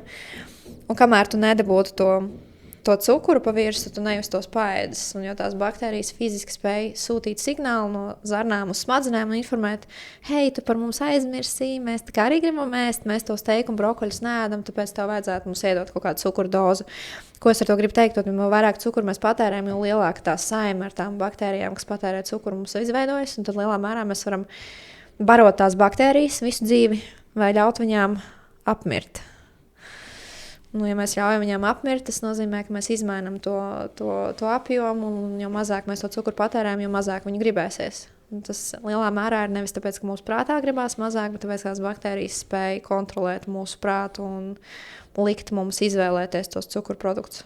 Es laikam esmu stiprāks ar baktērijām, man nekontrolē. Tad tu kontrolē vai nekontrolē? Man ēst vispār... Man apetīts praktiski principā nav. Tad, kad es vienkārši domāju, man negēst, es pēdu. Jo es uzņemu ļoti daudz cukuru, bet man nav tā, ka man beiga apetīti. Man pēkšņi uzsitas cukurs augšu apetīti. Bet man arī insulīna rezistences rādītājs ir super labs un cukurs super zems. Es vienkārši ļoti daudz sportoju. Līdz ar ko es noteikti arī neesmu kāds pats labākais piemērs. Nu jā, bet tur tā lieta, ka, piemēram, ar tevi runāt īsti nav objektīvi, tā kā ja kāds klausās un podkāstu un domā, ka tur Lauras ir perfektais piemērs. Nu nē, jo tu esi vesels cilvēks. Tev nav nekādas izmainīt rādītāji, tev nav liekais svars. Bet ja mēs runājam par tādu vidējo aritmētisko cilvēku ar 10-15 kg lieko svaru, tad viņam viss ir totāli savādāk nekā tev. Protams, viņš cukuru noteikti nevar ēst. Nekādā, tas vienkārši ir vienkārši jāslēdz ārā, tam ir brutāli, tam ir jābūt vienkārši tā kā, mēs vienkārši griežam ar nāzi un viss, un tad mēs atļaujam kaut kādus, es parasti atļauju cheat meals. Tā kā cheat stunda, vienreiz nedēļā. Stundā, cik grib tikai ēst. Jā, viņi brauc tur uz maķīšiem, citi pīcu, kaut ko vēl, katram tur savu lietu, kas viņiem garšo. Un pārējo nedēļu viņi smukēt pēc plāna, es saku, tā ir tā kā apbalvošanas ēdienreiz, ka viņi ir nopelnījuši. Viņi visu nedēļu smuki rāduši, un tad viņi ir aizbraukt sestdien tur apēst kaut ko. Vienalga. Nav tā, ka kāds tajā stundas laikā var visu nedēļas progresu nosist? Nemēdz tā būt? Var, bet es jau zinu to, kāds darbojās, paliek slikti. Viņiem paliek ļoti slikti. Viņi jūtās tik ļoti slikti. Viņi saka, viņiem tā kā paģiras nākamajā dienā, viņi būtu dzēruši iepriekšējā dienā, jo tas ķermenis vienkārši ir šokā. Tur iebliež viņam milzīgi apjomu ar sāli, tauki, tur kaut kāda treknē suši plus vēl cukurs, tad viņiem vienkārši nākamajā dienā ir problēmas ar pašajūtu. Viņiem sapūšās vēders, ir diskomforts, un nākamajā nedēļā viņi vairāk to tik traki nedara. Viņi vienkārši atcerās savus sajūtas. Kā tev šķiet, cik liela problēma ir emocionālā ēšana mūsu sabiedrībā? Milzīga, reāli, milzīga. Es vakar tieši braucu filozofēju mašīnā vienkārši par šo tēmatu. Man mamma vienkārši ir psihoterapeite, un viņa nestrādā ar ēšanas traucējumiem, bet vispār es domāju, ka būtu forši, ja būtu tādi cilvēki Latvijā vai koči vai terapeiti, kas strādā tieši ar emocionālo ēšanu, jo tam tas nav tik vienkārši. Tas nav tā, ka es pasaku, ka tur nevajag tur pēc smagas darba dienas sāsties 6 saldējumus. Cilvēks vienkārši nekontrolē sevi. Un ir man cilvēki, kas stāsta, ka viņi visu dienu smuki ēd, un ja viņiem ir slikta diena vai tieši otrādi forša diena, viņi atnāk mājās, un tad viņi pārvēršas par citu cilvēku. Un viss vienkārši tā kā iziet ārā pa logu, un viņi nekontrolē. Viņi vienkārši ēd visu, kas nāk pretī. Tās emocijas jau tur, tas ir ļoti sarežģīti. Tur reāli jāstrādā ar tiem cilvēkiem. Viņiem reāli, es uzskatu, ka viņiem jāiet terapijā. Tīpaši tas ir tāda smaga emocionāla ēšana. Kompulsīvā pārēšanās. Ja cilvēkam nav naudas terapijā, ir kaut kāds vienkāršāks risinājums varbūt. Bet terapija arī nav kaut kas tāds, ko es visiem varu ieteikt, jo es neesmu droša, ka tas ir tā kā ļoti vienkārši risinājums. Tas noteikti ir ļoti garš ceļš, un nav jau tā, ka kāds tur grib iet 5 gadus terapijā, lai saprastu, kāpēc viņam ir emocionāla ēšana. Un tas ir sarežģīts temats, kuram, manuprāt, nav īsti risinājumi. Būtu jābūt kaut kādai jaunai profesijai Latvijā, kur jaunie terapeiti veidot kaut kādas programmas, kur būtu uzdevumi, līdzīgi kā, uzturplāni vai ēšanas plāni vai sporta plāni, kur viņiem ir emocionālie treniņu plāni, tur kaut kādi mājas darbi, vēl kaut kas, kur viņi vienkārši analizē, kāpēc viņi tā dara un mēģina plānot kaut kādus citus paradumus. Nav tā, ka tie ir tie paši cilvēki, kas nesporto, kas ir emocionāli ēdāji. Nav tā pati kategorija. Un tāpēc, ka nesporto cilvēks nav stresa noturīgs, un tad stress, kas varbūt sportistam liktos nekas, viņam liekas pasaules Jā, bet, gals. piemēram, ir cilvēki arī dažādi uztver, ko nozīmē sportot. Piemēram, ja es jautāju klientam, vai es sportoju, viņš saka, jā. Es saku, cik bieži? Kā kur nedēļu, citreiz vienreiz, citreiz divreiz nedēļā man sanāk. Es saku, labi, un kā pārējais dienas? Es brīvdienās eju pastaigās, garās, ne visas nedēļas sanāk. Kaut kā tā. Tātad viņš uzskata, ka viņš sporto. Ja viņš vienu reizi vai varbūt 2 reizes aiziet pasportot, varbūt. Un vienu reizi nedēļā savāc tur 10,000 soļus un pārējās dienas, piemēram, mazkustīgs, viņš jau uzskata, ka viņš ir sports. Ja, tā definīcija, kas ir sports un kas ir minimālais apjoms, jau ir nepareiza. Es jums saku, īsti no tām 1, 2 reizes, tas ir vienkārši nekas. Cik tu teiktu, cik ir minimālais? 3, 4. Un kā cilvēkam saprast, kas ir sports, slodze, pulss, ilgums? Atkal sarežģīti. Jāskatās no situācijas. Ja tas ir ļoti lielu lieko svaru, es saku, ka vispār jāsāk sākumā vienkārši staigāt. Nav tā, ka tur jāiet džimu, tagad cilāt svari un tā. Tāpēc kaut vai 130 pulss un 40 minūtes dienā jau būs ideāli. Kardio pastaiga, vienalga, vai viņš tur treniņā sporta zālē pa celiņu staigā, vai viņš mājās nopērk to walking pad vai darbā paceļamo galvu un vāc tos soļus pa dienu tur. Es vienkārši sāku ar to, ka viņi vienkārši sāk staigāt. Tas ir tā kā bāze. Tā. Bet, ja runa par sportu, protams, man ir svarīgi tas, lai viņš to muskuļu masu nepazaudē. Tad, kad mēs nometam to lielāko tauku masu, tad, protams, vienā brīdī jau sāk izsvērties ar to, ka ķermenis sāk izmantot muskuļus, kas ir organismā. Un, lai viņš nepazaudē to muskuļu masu, mums ir svarīgi, lai viņš arī iet uz treniņiem un būvē tos muskuļus. Daudz proteīnu plus spēka treniņi. Spēka treniņus izmanto? Es personīgi Tu, protams, droši vien izmanto, klientu izmanto. Es viņiem nerekomendēju, jo es netaisu nekādus sporta plānus. Droši vien nevis tāpēc, ka es negribu, bet kaut kādā ziņā laika trūkuma dēļ, jo pa to stundu, ja man ir konsultācijas knapi, varu paspēt vispār ar viņu tik galā. Tad ir jāplāno tur garāka konsultācija, jādomā, kā to visu formulēt. Un es arī uzskatu, ka es nevaru iedot spēka treniņu plānu, ja es nevaru viņam parādīt, kā viņu izpildīt. Es zinu, ka viņš aizies uz džimu, un ja viņš tur pacels kaut ko pa smagu un nepareizi izpildīs, viņš vēl sačakarēs savu muguru. Man liekas, ka tur ir jābūt trenerim otrā pusē, vai vismaz kaut kādam video materiālam vai kaut kam, kur viņš var redzēt. Kā es viņam izstāstīšu, kā viņš var uztaisīt, pareizi kaut kādu lateral pull vai jebko citu, ja viņš vispār to nekad nav darījis. Viņam taču ir vajadzīgs kaut kāds džima ABC. Kāds, kas viņu apmāca, bišķiņ pasako līdzi. Vai vismaz video redzēt. Tā kā es saku vismaz video, un tā kā man īsti nav tādu materiālu, es neesmu tur sagatavojis bildītes ar kustībām, kas mēdz būt treneru tie guidelines. Tad ideālā variantā ir labūt tādam labam video, kur viņam stāsta, kā tur pareizi pozicionēt katrā kustībā. Manai aplikācijai ir izsnēms, skaties. Jā, jo mēs izveidojam fitness aplikāciju. Tu esi viņu pastīsies? Nes? Ko mēs tur sataisījām? Mēs sataisījām kaut 20 plānus zālē, 5 plānus mājām, precības gumijām, hantelēm, video paskaidrojumu. 1 mēnesi bez maksas savu cilvēkam iedodam. Un cilvēki var izpildīt, darīt. Jo parasti arguments, ka vairs neņem treneri, zin kā dārgi, vai ne? Bet nav jau, man liekas. Nav lēti. Normāls treneris maksā 30, 40, 50 eiro. Ja tev jāiet 3 reizes nedēļā, tas ir normāls budžets. 500 eiro mēnesī beigās. Tas noteikti nav kaut kas tāds, kur atļauties lielākās. Ko domā par tiem grupas treniņiem? Labāk tā nekā. Droši vien. Bet grupu treniņi, būsim reāli, tas ir grupu treniņš ar savu svaru, kāds viņš tur beigais treniņš. Un ja tas ir grupu treniņš ar kaut kādiem svariem, tad, pieņemsim, es zinu, tāds zāles, tur kaut kādi svari, vai tas treneris var pārliecināties, ka 20 cilvēkiem ir pareiza slodze katram? Es domāju, ka nē, kādam pa daudz, kādam pa maz. Jā. Tajā aplikācijā, es nezinu, kā to tur izstāst, mums vajag taisīt challenges kaut kādus. Ir plāns, es tev varu parādīt ar paši. Cilvēkiem patīk challenge, kurš vairāk nostaigās, kurš aizies vairāk uz treniņiem. Mums būs no nākošā gada. Tad balvas kaut kādas. Mums būs no nākošā gada updates, un tur būs visādi challenge, cilvēks varēs viens ar otru sacensties, un būs kaut kāds communities, čats tur vēl vis kaut kas. Uzturs AI, kaut kāds tur ir. Jā, bildīts AI. Nē, bet plāni? Nē, plāni ir mūsu taisīt. Bildīts AI. Uztur kalkulators, tur nofočēt ēdienu, viņš tā sarēķina. Okay, tu pats pievieno savas ēšanas? Nē, savus es nepievienoju. Slinko? Es esmu pārāk slinks, lai pievienotu. Sākumā es tur fočēju pirmo nedēļu, lai saprastu. Tā kā, protams, šī ir kaut kāda tāda lieta, ko var atļauties jebkurš cilvēks. Mēs mēnesi dodam bez maksas, pēc tam ir 17 eiro. Bet tev tur iedalās, piemēram, meitenes džeki? Iedalās meitenes. Tas nozīmē, ka... Treniņu plāns iedalās, jā. Tev kurš ir? Tas ir sieviešu. Jā. Un tad es varu tur kā no sērijas, ja es būtu džeks, man izskatītos savādāk tie treniņi.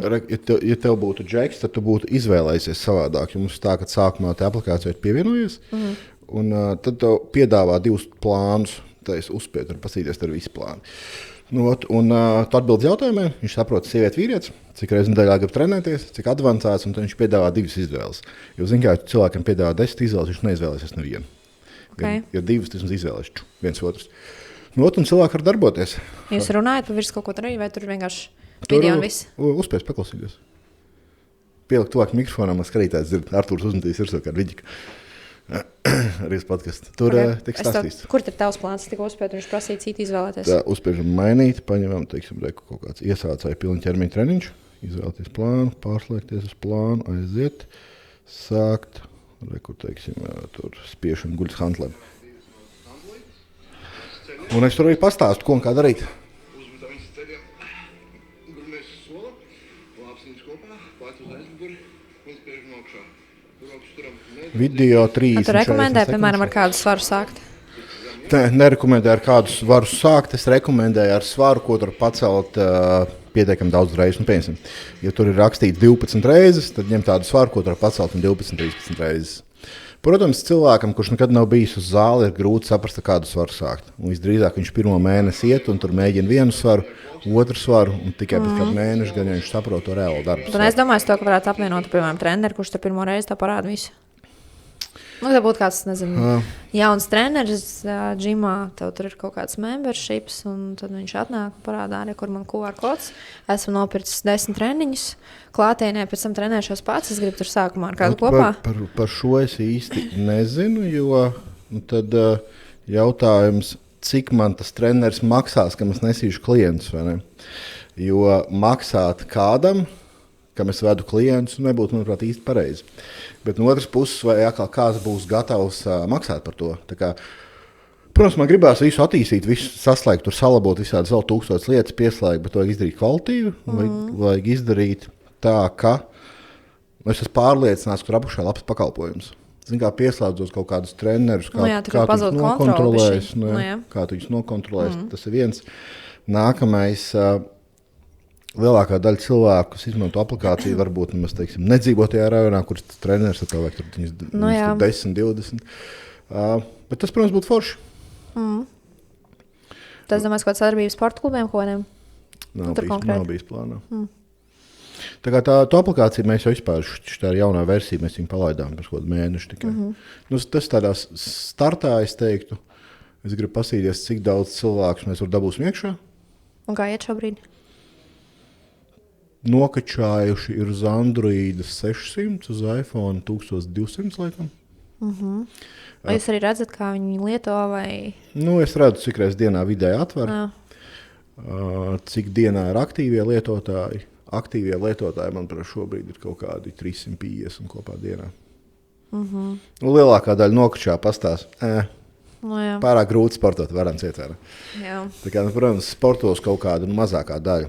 Tas mērķis ir dabūt 500 aktīvos lietotājus pusgadu laikā. Tas jau būtu baigi forši. Jo lielākā cilvēku daļa skaidrs, ka uz zāli neies.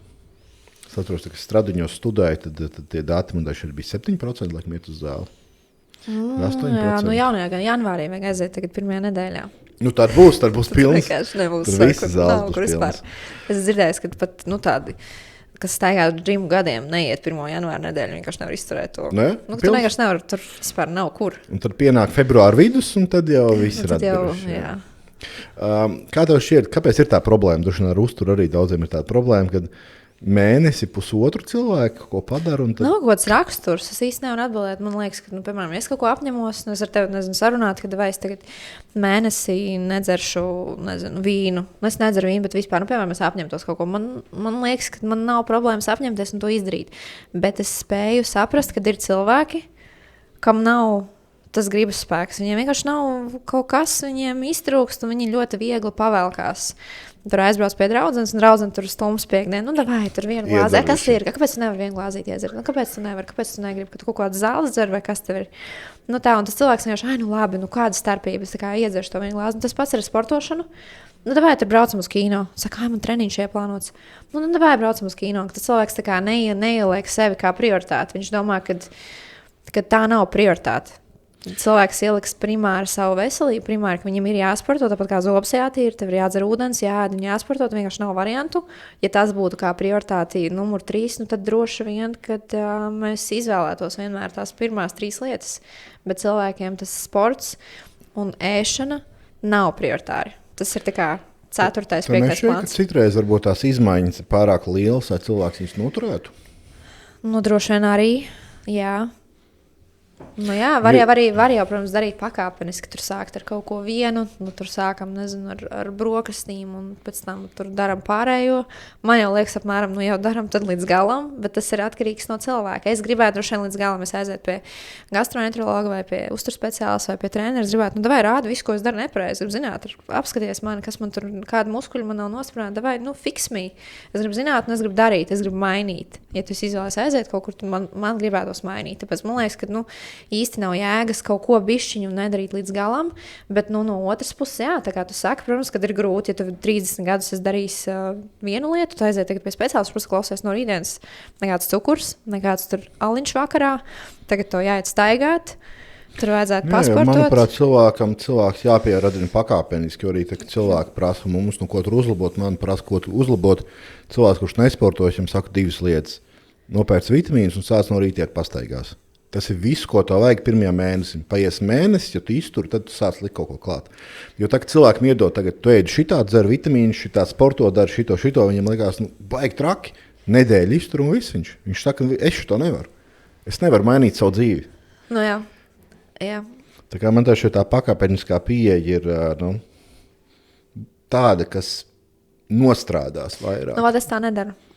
Varbūt es uzreiz vai rītdien mēs sākam un mainam visu vienkārši. Vai tas ir pareizi? Varbūt tev ir taisnība. Droši vien, ka nē. Nē, zin kā, pie tevis arī cilvēks atnāk samaksā. Jo tomēr tas padoms, ko es dodu internetā, cilvēks paklausās bez maksas. Tas, kas varbūt nāk pie speciālistu, maksā. Cik cilvēks maksā konsultāciju? Konsultācija 110. Ja cilvēks atnāk un samaksā 110 eiro, droši vien viņš ir ieinteresēts. Es gribu varbūt visu mainīt. Bet tam noteikti nav jābūt arī baigi tur lētam pakalpojumam vispār kopumā, jo cilvēki arī saprot, ja viņš vairāk investē naudu tajā lietā, tad ir lielāka iespēja, ka viņš kaut ko darīs. Tā interesantā lieta. Tā ir, jā. Tā kā konsultācija ir viens, un tad plāna sastādīšana ir vēl 150 eiro pa virsu. Jā, varbūt tas nav kaut kas tāds, ko varēs atļauties visi. Bet tas noteikti ir pakalpojums, kuru tad izvēlēsies tie, kas ir gatavi kaut ko mainīt. Viņi zina, ka mēs tā kā kaut ko darīsim, būs kaut kādas izmaiņas, būs pie kaut kā jāsako, būs jāatskaitās. Es arī viņam lieku atskaitīties reiz nedēļā. Tā kā, lai būtu tāda sajūta, ka viņiem ir kaut kāda veida check-ins, tāda svēršanās, tā kā bokseriem. Reiz nedēļā viņi sverās, lai viņiem ir kaut kāda veida mērķis, mazais, uz ko viņi iet. Ja viņi tur nosprauduši, grib zaudēt svaru no, piemēram, 110 uz 80, jā. Tad mēs pa maziem soļiem nospraužam to mērķi un tad reiz nedēļā komunicējam, lai viņiem būtu kaut kāds atskaites punkts, lai viņi paši var analizēt, ko es pagājušajā nedēļā darīju nepareizi, kāpēc man šonadēļ nav tik daudz nokrities. Jo mums ar klientiem ir tā, ar klientu atsauksmēm. Tie klienti, kas pērk uzreiz vitamīnu komplektu par 300, 400, 500 eiro, tikai pozitīvs atsauksmes, viss sasniedz rezultātu. Tie, kas nopērk par 40, 50, pēc mēneša saka, klausies, zini kā, kaut kas tur nestrādā. Un tagad beigās, ja mums par ko viņš dara, viņš nedara neko, viņš iedzer savu berberī, viņš iziet pastaigā, viņš pēda veselīgi. Un jo vairāk cilvēks investē, jo vairāk viņš ir ievēro, kas viņam ir pateikts darīt. Tā laikam ir ar visu dzīvē, kaut ko tu dos pa brīvu, tad tas vispār ir droši vien sūds. Tā kā, ko tu tur kaut ko viņi tur mēģina iesmērēt, droši vien tur būs kaut kāds āķis, pēc viņa liks man maksāt tur. Tā, jā. investīcija. Jo arī es atceros, ka agrāk, kad veidoja treniņu plānus, sākumā tur veidoja par 50 eiro, tur treniņu plānu, uzturplānu cilvēkiem bija ok rezultāti. Pēc tam es veidoju par 200 eiro, es taisīju principā tieši to pašu, rezultāti bija 2 labāki.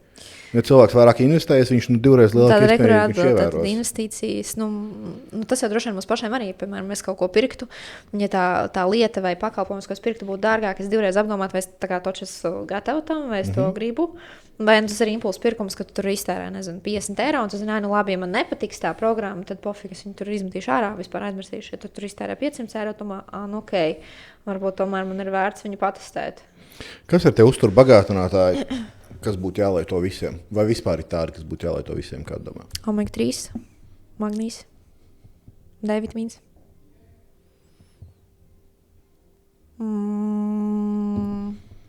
Dzels, B grupas sievietēm, ko tu par to saki? Tātad par dzelzi, jā. Dzels visām zemes. Nevis visām, bet reāli visām. Visām. Visām, kas nedzer. Slikti uzsūcās, starp citu. Tev ir dzels? Preparāti? Protams. Jā, un tev uzsūcās? Es arī dzelzi vēnā laižu. Tas arī. Pirms es nelaidu dzelzi vēnā, man līmenis bija ok, jā, visu laiku. Bet tu esi džeks. Es esmu džeks, un es daudz menstruācijas, jā, ir. Tas man atkrīt, jā. Ir atkrīt, jā. Tad visiem vīriešiem ferritīna līmenis lielā mērā ir optimāls. Ja man no 100 vīriešiem, 100 maniem klientiem ferritīns 95 būs labs. 5 būs zems. No 100 sievietēm, 90 sievietēm būs zems ferritīns. Kas ir zems ferritīns? Mazāk par 1,5 vienību uz kilogramu. Tad sievietes ar 70 kg, tad viņai ferritīns ir 23 vai 15. Bet tur viena no galvenajām problēmām nav dīvaina ferritīna norma analīzēs, tur 30 līdz 200. Kas ir, jā, tā nav. Pirmkārt, tā ir problēma. Pirmkārt, no 10 līdz 291. Jā, tas nozīmē, ka pie manis sanāk klients ar perfektām analīzēm. Viņi saka, man viss analīzes perfekts. Es saku, ferritīns 15. Ferritīns 11. Jā, tā kā viens virs. Bet, jā, doma pareizi, tad ferritīns ir nenormāli zems. Protams, ka ģimenes ārsts saka, viss kārtībā. Un tad, kad es saku, jālaiž dzelzsvainā, tad viņš man skatās vēl nāc, kāpēc? Tas man normāls, tas ferritīns. Es saku, jā, redziet, tās normas tur ir tik plašas, ka principā ļoti daudziem analīžu rādītājiem tās normas ir pārāk plašas. Viņas ir veidotas uz diezgan neveselu populāciju. Un tad reāli tā references intervāls, ja mēs viņu sašaurinātu, lielākoties visas analīzes būtu sarkanas visiem. Viss būtu sasvītrots. Un droši vien, lai izvairītos no pārlieku daudz jautājumiem un sarežģītām situācijām, kurām iespējams risināt, tas references intervāls ir pavilkts ļoti plašs. Bet realitātē tāda ferritīna norma, viena vienība uz kilogramu ir absolūts minimums, ir īpaši sievietēm. Tas vispār ir vitāli, arī vīriešiem loģiski. Pat cik katru mēnesi menstruācijām mēs izvedam to ferritīnu ārā, tad tas ir skaidrs, ka lielākajai daļai viņš būs pazemināts. Normas laboratorijā. Viņus vienkārši pašus izdomā, vai ne? Normas, vai ir kaut kāda... Tas references intervāls, domā. Viņš ir rēķināts uz kaut kāda Eiropas populācija. Es nezinu precīzi atkarīgs, kurā laboratorijā centrālā un glūbiem droši vien atšķirās. Jā. Es domāju, ka jā. Piemēram, Amerikā pilnīgi citi rādītāji, vai tur man kaut klienti no Somijas, viņiem pilnīgi citi, vienkārši pilnīgi kaut kāda cita references intervāls. Domāju, bāc, tas vispār tā kā apjukus, nevar saprast, vai man tagad ir jāsalīdzina viņi ar mūsējiem rādītājiem, vai tas vispār objektīvi vai nē. Tā kā tas atšķirās katrā valstī bišķiņ un arī laboratorijās. Latvijā nevajadzētu krasi atšķirties, tas vairāk par valstīm. Kā cilvēkam pašam, cilvēks var pats saprast, ja normāls analīzes obligāti speciālistu? Var pats saprast. Var. Viņš atnāk ferritīns 30, viņš skatās kā normāli. Kur viņš noklausās podcastu. Viņš noklausās podcastu, jā, viņš atcerās. Apakšā tekstā vēl viena vienība uz kilogramu. Jā, viņš apstās, cik viņam kilogramu, viņš apstās, viņam ferritīns ir zems, tad viņam viņš ir zems. Tad ir jāmācās. Vai viņš pats var to apgūt, jā, jo nav jau tā, ka tie rādītāji ir tik daudz, nav jau tā, ka mēs esam tur tik šausmīgi sarežģīti. Principā tās bāzes lietas var iemācīties visi. Nav tā, ka ir obligāti visiem iet. Vesels podcasts par analīzēm safilmēja tieši par tām normām. Veselīgās atbildes 7. daļa, skaties, ienosties. Veselu stundu safilmējam. Tas ir normāli, bet iedomājies, ka tam visu laiku ir jābūt apritē. Es, piemēram, neesmu to podcastu redzējis. Tas nozīmē, ka jebkurš, kurš to piesako, viņam tas ir jābūt profilā, tev jāieliek pina, tā kā tam augšā. Man ir tik daudz noderīgi, tik daudz video, kas man liekas šis svarīgākais, ka tur visi būs pinotē man. Piemēram, to ferritīnu arī. Man pašai bija 23 ferritīns, kas it kā nav kritiski no sērijas nemiršu, bet es uzliku sistēmu. Venozi, lai gan es pusgadu zēru tos uzturbagātinātājus, pacēlos no 16 uz 23. Cik daudz tu dzēri dzelzi un kādu? Dzelzs veidu kādu? Es dzēru, man liekas, to Fercelan vai Ferrotab, neatceros. Nu, tie klasiskie. Un dzēru pusgadu, pacēlās no 16,23. Es domāju, jā, forši. Tad kāda jēga?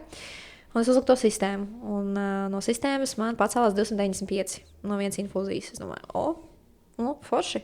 Ideāli. Un tagad pagājuši kaut kādi 2 gadi. Un 2 gadu laikā viņš nokrities uz 86, kas priekš manis var ir ļoti ok. Bet tu dzelzi lietoji vai nelietoji? Nē, es neko nelietoju. Vienreiz ielika vēnā un turās gadu?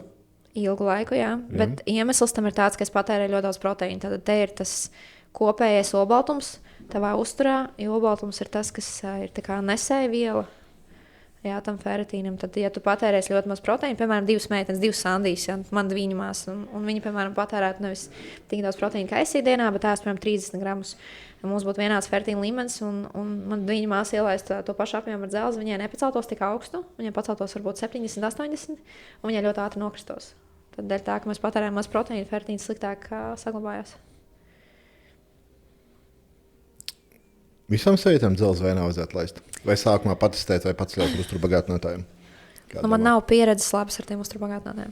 Labas pieredzes. Mums ar dzelzi ir ļoti forša pieredze. Tas ir iedošu dzelzi tur patestēt, palietot pat. Mēs varam iedot meitenēm patestēt, jo man ir tikai un vienīgi slikta pieredze ar tiem uzturbagātinātājiem, plus visām aizcietējiem no viņiem. Atkarīgs kādu dzelzi veidu dzer. Un, tātad aizcietējiem vispār ir problēma, un tās vēdra izējas ir lieta, kas ir reāli jārisina, kāda jēga, ka tur samazināt svaru, viņš neiet stolīt, tas cilvēks normāli, un tad viņam iedot to dzelzi, viņš vispār neiet stolīt, ja, tad man liekas, tad ko man viņam labāk varbūt ielaist to dzelzi, lai viņš nemocās, nevis tur tagad 2 gadus dzer to dzelzi un neiet stolīt. Tā, bet ja ir iespēja patestēt. Jā, jo tas, ko es redzu, ja ir B grupas vitamīnu deficīts, dzelzs nekad neceļās. Un B grupas vitamīnu deficīts ir. Bet tu saki B grupu, par ko tu runā? B grupa folskāba vai B12? Visi B vitamīni. Tā folskāba vispār. B1, B7, B6, B12.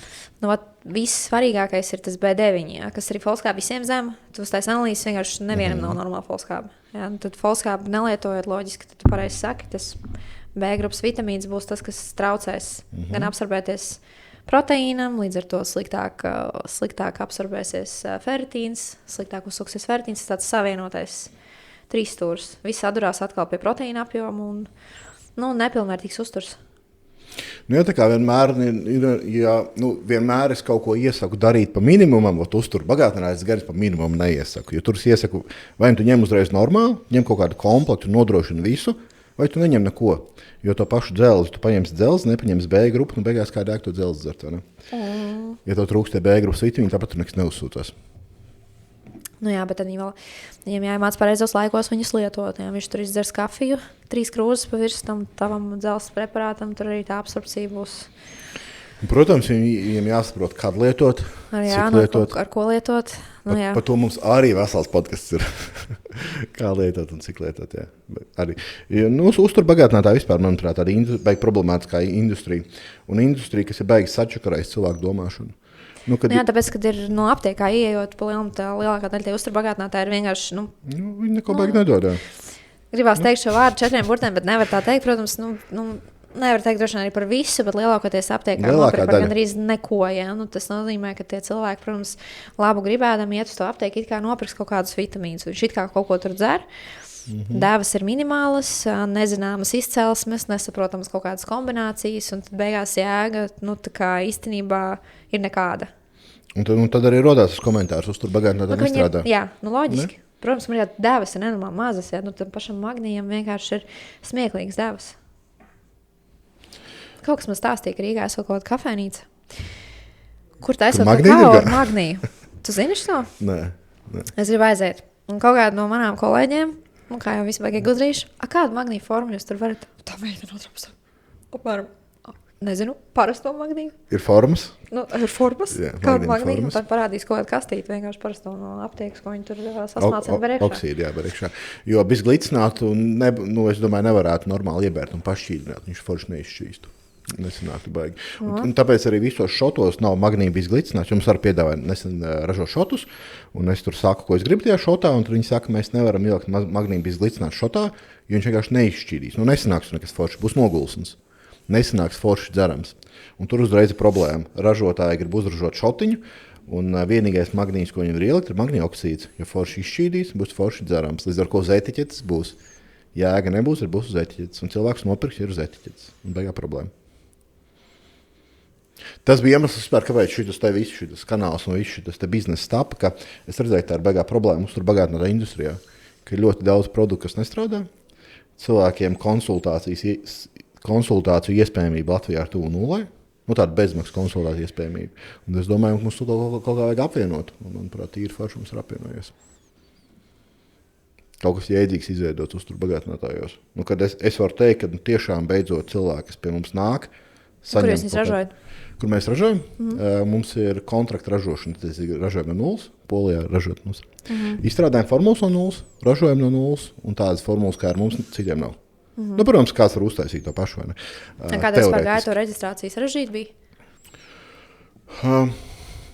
Es neteiktu, ka sarežģīti, bet process ir ilgs. Tā ir ilgs, ka teorētiski jāpiereģistrē 30 dienās pēc likuma. Bet 30 dienās, kad nepiereģistrē ilgāk, ir 45, ir 50 bijis. Un tad jautājums, ko tu dari? Tu iesniedz produktu un sāc ražot, vai arī tu gaidi, jo teorētiski kā var būt iesniedz produktu un, teiksim, uztais etiķeti. Viņi to beigās var pateikt, etiķetē 3 labojumi. Ko tu dari, tas saražojas, vai ne? Tā kā teorētiski tas process ir ilgs. Jums ražošana ir apmēram 6-7 nedēļas. Līdz ar ko tā ir 45 dienas reģistrācija, 6 nedēļas ražošana, beigās cik nedēļas sanāk? 12, jā. 3 mēneši beigās. Bet es neteiktu, ka process ir sarežģīts, tā kā viņš ir lēns. Ko par peptīdiem domā? Super lietas lietoju. Man baigi patīk. Jā, varam pievērsties peptīdu tēmai. Man NAD plus neskaitās par peptīdiem, vai ne? Skaitās. Skaitās par peptīdiem? Tas ir populārākais pasaules peptīds. NAD plus es lietoju mēnesi laikam. Tu stāstīji, jā. Mēnesi es lietoju, visu laiku bija 33 mg dienā, katru rītu, zemādas. Baigi nepatīkam zemādas, baigi dedzinu vēderu. Un tagad es nedaudz samazināju devu, jo es jūtu, ka es esmu normāli salādējis viņu. Es laikam ielādēju gramu kopā pa mēnesi. Un tagad es pārslēdzos uz 3 dienas nedēļā. Attiecīgi 100 mg nedēļā. Es jūtu baigos uzlabojumus. Man reāli labāks miegs, man ir vairāk enerģijas, es labāk jūtos. Man iepriekš no rokām āda lobījās nost, vienmēr pavasarī un rudenī, nezinu, alerģijas kaut ko vai kaut kas man bija. Tā kā perfekta āda, viss super, vai ne? Tā kā es jūtu baigās izmaiņas. Jā. Jācer, ka viņas varēs vieglāk, bet viņi iegādātais. Un šobrīd jau nevar īsti nekur iegādāties. Jā, tāpēc es tā saku. Cerams, ka kaut kas mainīsies. Jā. Princips tā ideja jau būtu forši tie peni. Jā, tā kā legālais dopings, jā, no sērijas. Tiem peniem arī toreiz arī preventīvās tajā festivālā bija arī tam penām. Tā pārdošanas cena, viņš man teica 300 eiro. 500 mg. Jā, mums nav viņi, bet varētu būt apmēram. Tā cena, manuprāt, kad ir ļoti par augstu vidējiem patērētājiem šobrīd. Ja viņi nokāps lejā līdz 150, labi, bet teorētiski 300 eiro tādam tas ir uz mēnesi vēl. Tas ir uz mēnesi tikai, jā. 300 eiro mēnesī tas ir, 150 labi, 150 eiro mēnesī es redzu, ka vidējais latviečs, bet latviečs, kas rūpējas par savu veselību, noteikti var investēt. 300, es baigi nezinu. Jābūt ļoti motivētam. Ļoti motivētam. Jo šobrīd arī vēnā ielaist, cik maksā? 300 kaut kur? Arī ko 300, jā. Jā, 300. Un 300 tas ir pusgrams kaut ko, vai ne? Jā, pusgrams tieši. Un teorētiski, ja tu nāc pirmajā mēnesī, tu gribi ielādēt gramu droši vien, 600 eiro, un tad pusgramu ik pa cik nedēļām? Ik pa 6? Biežāk. Reiz mēnesis. Reiz mēnesis, varbūt arī reizes 3 nedēļās, atkarīgs arī no tās situācijas. Tad, kas vēl man ir glutātions, kas tā arī man ir baigi iepaticies. Glutātions man šobrīd ir to gan slaižu vēnā, man liekas, sistēma katru otro nedēļu 1500 mg. Baigi forši atjaunojas. Iepriekš man bija tā, ka piekdienā ir boks treniņš, pēc boks treniņa agrāk es braucu mājās, nebraucu uz ofisu, es biju sagurs. Tagad pēc boks treniņas uzlieku sistēmu un es braucu strādāt, tad es tikai pamodies. Forši. Tā kā es domāju, ka peptīdi noteikti ir nākotne. Un viens no peptīdiem, kas ir Reta trutrītis, laikam. Jā, es ļoti gaidu. Jā, šobrīd vēl nav apstiprināts, vai ne? Es domāju, ka viņš būs superīga alternatīva Ozempikam. Esmu pieteikusies, nevaru šo stāstīt, varbūt var. Es nezinu, esmu pieteikusies pētījumam. Es ļoti, ļoti mēģinu tikt tur ir iespēja pieteikties pētījumam. Nu, kad viņu piegādā pētījumu ietveros, tad tā ir research un oficiāli publicē datus, vāc pētījumu komandu un tad lieto to peptīdu. Nu, tas jau viņas lietojas vairākas reizes, man baigi efekts patika. Tas jau taču weight loss. Jo es esmu testēju visu pēc kārtas, vienkārši, lai es varu pastāstīt visu, kā man gāja. Es testēju Ozempiku pirms kaut kāda pusotru gadu. Man ļoti nepatika. Kas tā bija slikti? Man bija aizcetējumi. Man bija vēderpušanās, bija slikta duša un es jūtos sūdīgi.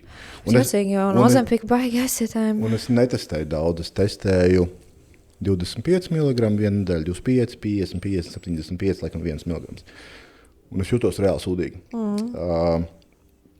Kāds bija mērķis? Mērķis vienkārši bija saprast, kas tāds ir, jo ļoti daudz cilvēku internetā prasīja. Bet tev ir ļoti zemes, tev ir tauku procents. Cik tev ir tauku procents, zini? Varbūt 11. Nu jā, pie 11% Ozempikas, tev būs slikti, principā, jebkuram arī, jā. Bet es domāju, ka ar lielu tauku procentu, blaknes jau baigi nemainīsies. Mainās. Tu domā, ka mainās? Ne, noteikti. Pilnīgi es to nesaku, tāpēc, ka man liekas, es zinu, ka mainās. Vienkārši pie tik zema tauku procenta, būtu ļoti dīvaini, ja tev nebūtu slikti par to aizcietējumu, gan tā, arī droši vien individuāli, bet es to norakstītu uz to, ka tev ir zemes tauku procents. Nezinu. Un es nocēju retrotrūtīdu. Blaknes bija tieši 0. Vienkārši bija tā, ka gribās mazāk ēst. Cukurs analīzēs nokrita. Insulīna rezistents nekāda nebija, bet insulīna rezistents nokrita. Enerģijas līmenis super stabils pa dienu. Bet testē Mounjaro vai nē? Nē. Netestēju. Jā. Es domāju, ka tas noteikti būs. Tā kā ja mēs salīdzinām, tad Ozempiks, Vegovīs ir 1:1. Tad Mounjaro atšķirsies no viņiem abiem ar to, ka viņiem nāk klāt tas GIP hormons. Tur ir GLP-1 un GIP. Un tam retrotrūtīds. Retrotrūtīds. Grūts nosaukums. Šis brīnums. Viņiem ir vēl 3. hormons. Tur ir GLP-1, GIP. Tad tas bāze, kas ir Mounjaro, plus vēl 3. Tā kā Mounjaro skaitās maigāks par Ozempiku. Tev nav objektīvi viņu testēt, bet, ja tu gribētu testēt, tad... Arturs var notestēt, viņam vairāk liekas svars nekā man. Viņš notestēs. Attiecīgi, teorētiski tam 3. versijai vajadzētu būt vismaigākai. Kas bija vēl unikāli, mēs pavasarī bija Amerikā uz mācībām, un tur, protams, viņi ir soli priekšā visiem šiem GLP, un viņi stāstīja nenormāli interesanti, tā kā daudz pētījumu, tur visādi psihiatri un tā tālāk, viņi ārstēja azartspēļu atkarību ar GLP-1. Pie dozes 0,15, 0,20, jo strādā uz tiem pašiem smadzeņu centriem, kur alkohola atkarība, cukura atkarība, ēšanas atkarība, ogļhidrātu atkarības un azartspēļu atkarības. Un tur arī bija šis brīnums retrotrūtīds. Un viņiem ir sublinguālā forma, kas ir tikpat efektīva kā subkutānā. Es uzreiz, kā beidzās tas periods, jau skrēju jau pie tā stenda, tik būs, varēsim atvest uz Eiropu, protams, ka nē. Jā, viņi pagaidām ir tur vēl research stadijā Amerikā. Bet man tā šeit 26. gadā jau būs pabeigts, ne? Nezinu. Jā, bet runa par to sublinguālais, es nezinu, vai viņš iet vienā kategorijā. Nē, tieši špricējamies. Jā, tas zem tās mēles doma tāda, ka tu to mazo šotiņu ielai zem mēles, pasūkā 30 sekundes, tā kā viņš uzsūcās caur mikrokapilāru tīklu un izdara to pašu, kas inicējumais nozīmē, ka cilvēkam, kam bail no adatām, tas būtu tā kā plāns B. Jā, es domāju, tā būs baigā atslēga uz tas būs baigais. Es jau nevaru sagaidīt, ka būs kaut kas, jā. Bet redzēs, cik viņš viegli atnāks uz Eiropu un kādas būs tās vadlīnijas, lai mēs viņu vispār varētu lietot. Vai kā speciālisti izrakstīt, tur jau būs droši vien atkal kaut kas. Es domāju, līdz Latvijai būs ļoti tālu. Nes tālu, bet ļoti ilgi. Jā, un būs noteikti kaut kāds ļoti, ļoti stingras vadlīnijas, pie kurām varēs viņu lietot. Lai gan ar Vegoviju jau ir vieglāk tagad. Kaut kā ir jau tie paši peptīdi, TB500, BPC 157, kas ir super peptīdi pēc traumām, bet viņi Latvijā vēl nekur nav. Viņus neizmanto, un viņi jau ir ilgi. Es viņus lietoju gadu, kaut kādu pusotru varbūt jau. Bet tagad vispār peptīdi trends, man liekas, pusgadu, man liekas, tā rīktīgi aktuāli palicis arī sociālajos tīklos. Tā ļoti aktuāli. Jā, ja skatāmies uz to, uz manu paziņu loku, uz sporta cilvēkiem, tad es teiktu pēdējais kaut kāds pusotras gads, jau, kad tas parādījās kaut cik pieejami.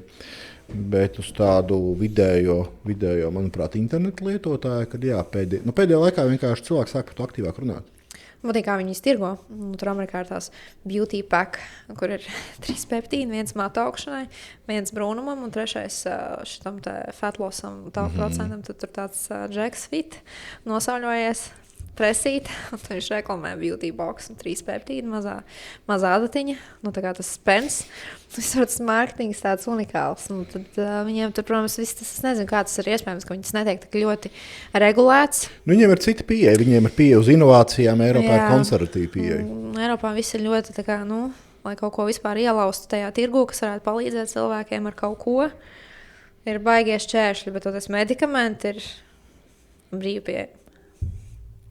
Jā, un es domāju, nekas baigi arī nemainīsies.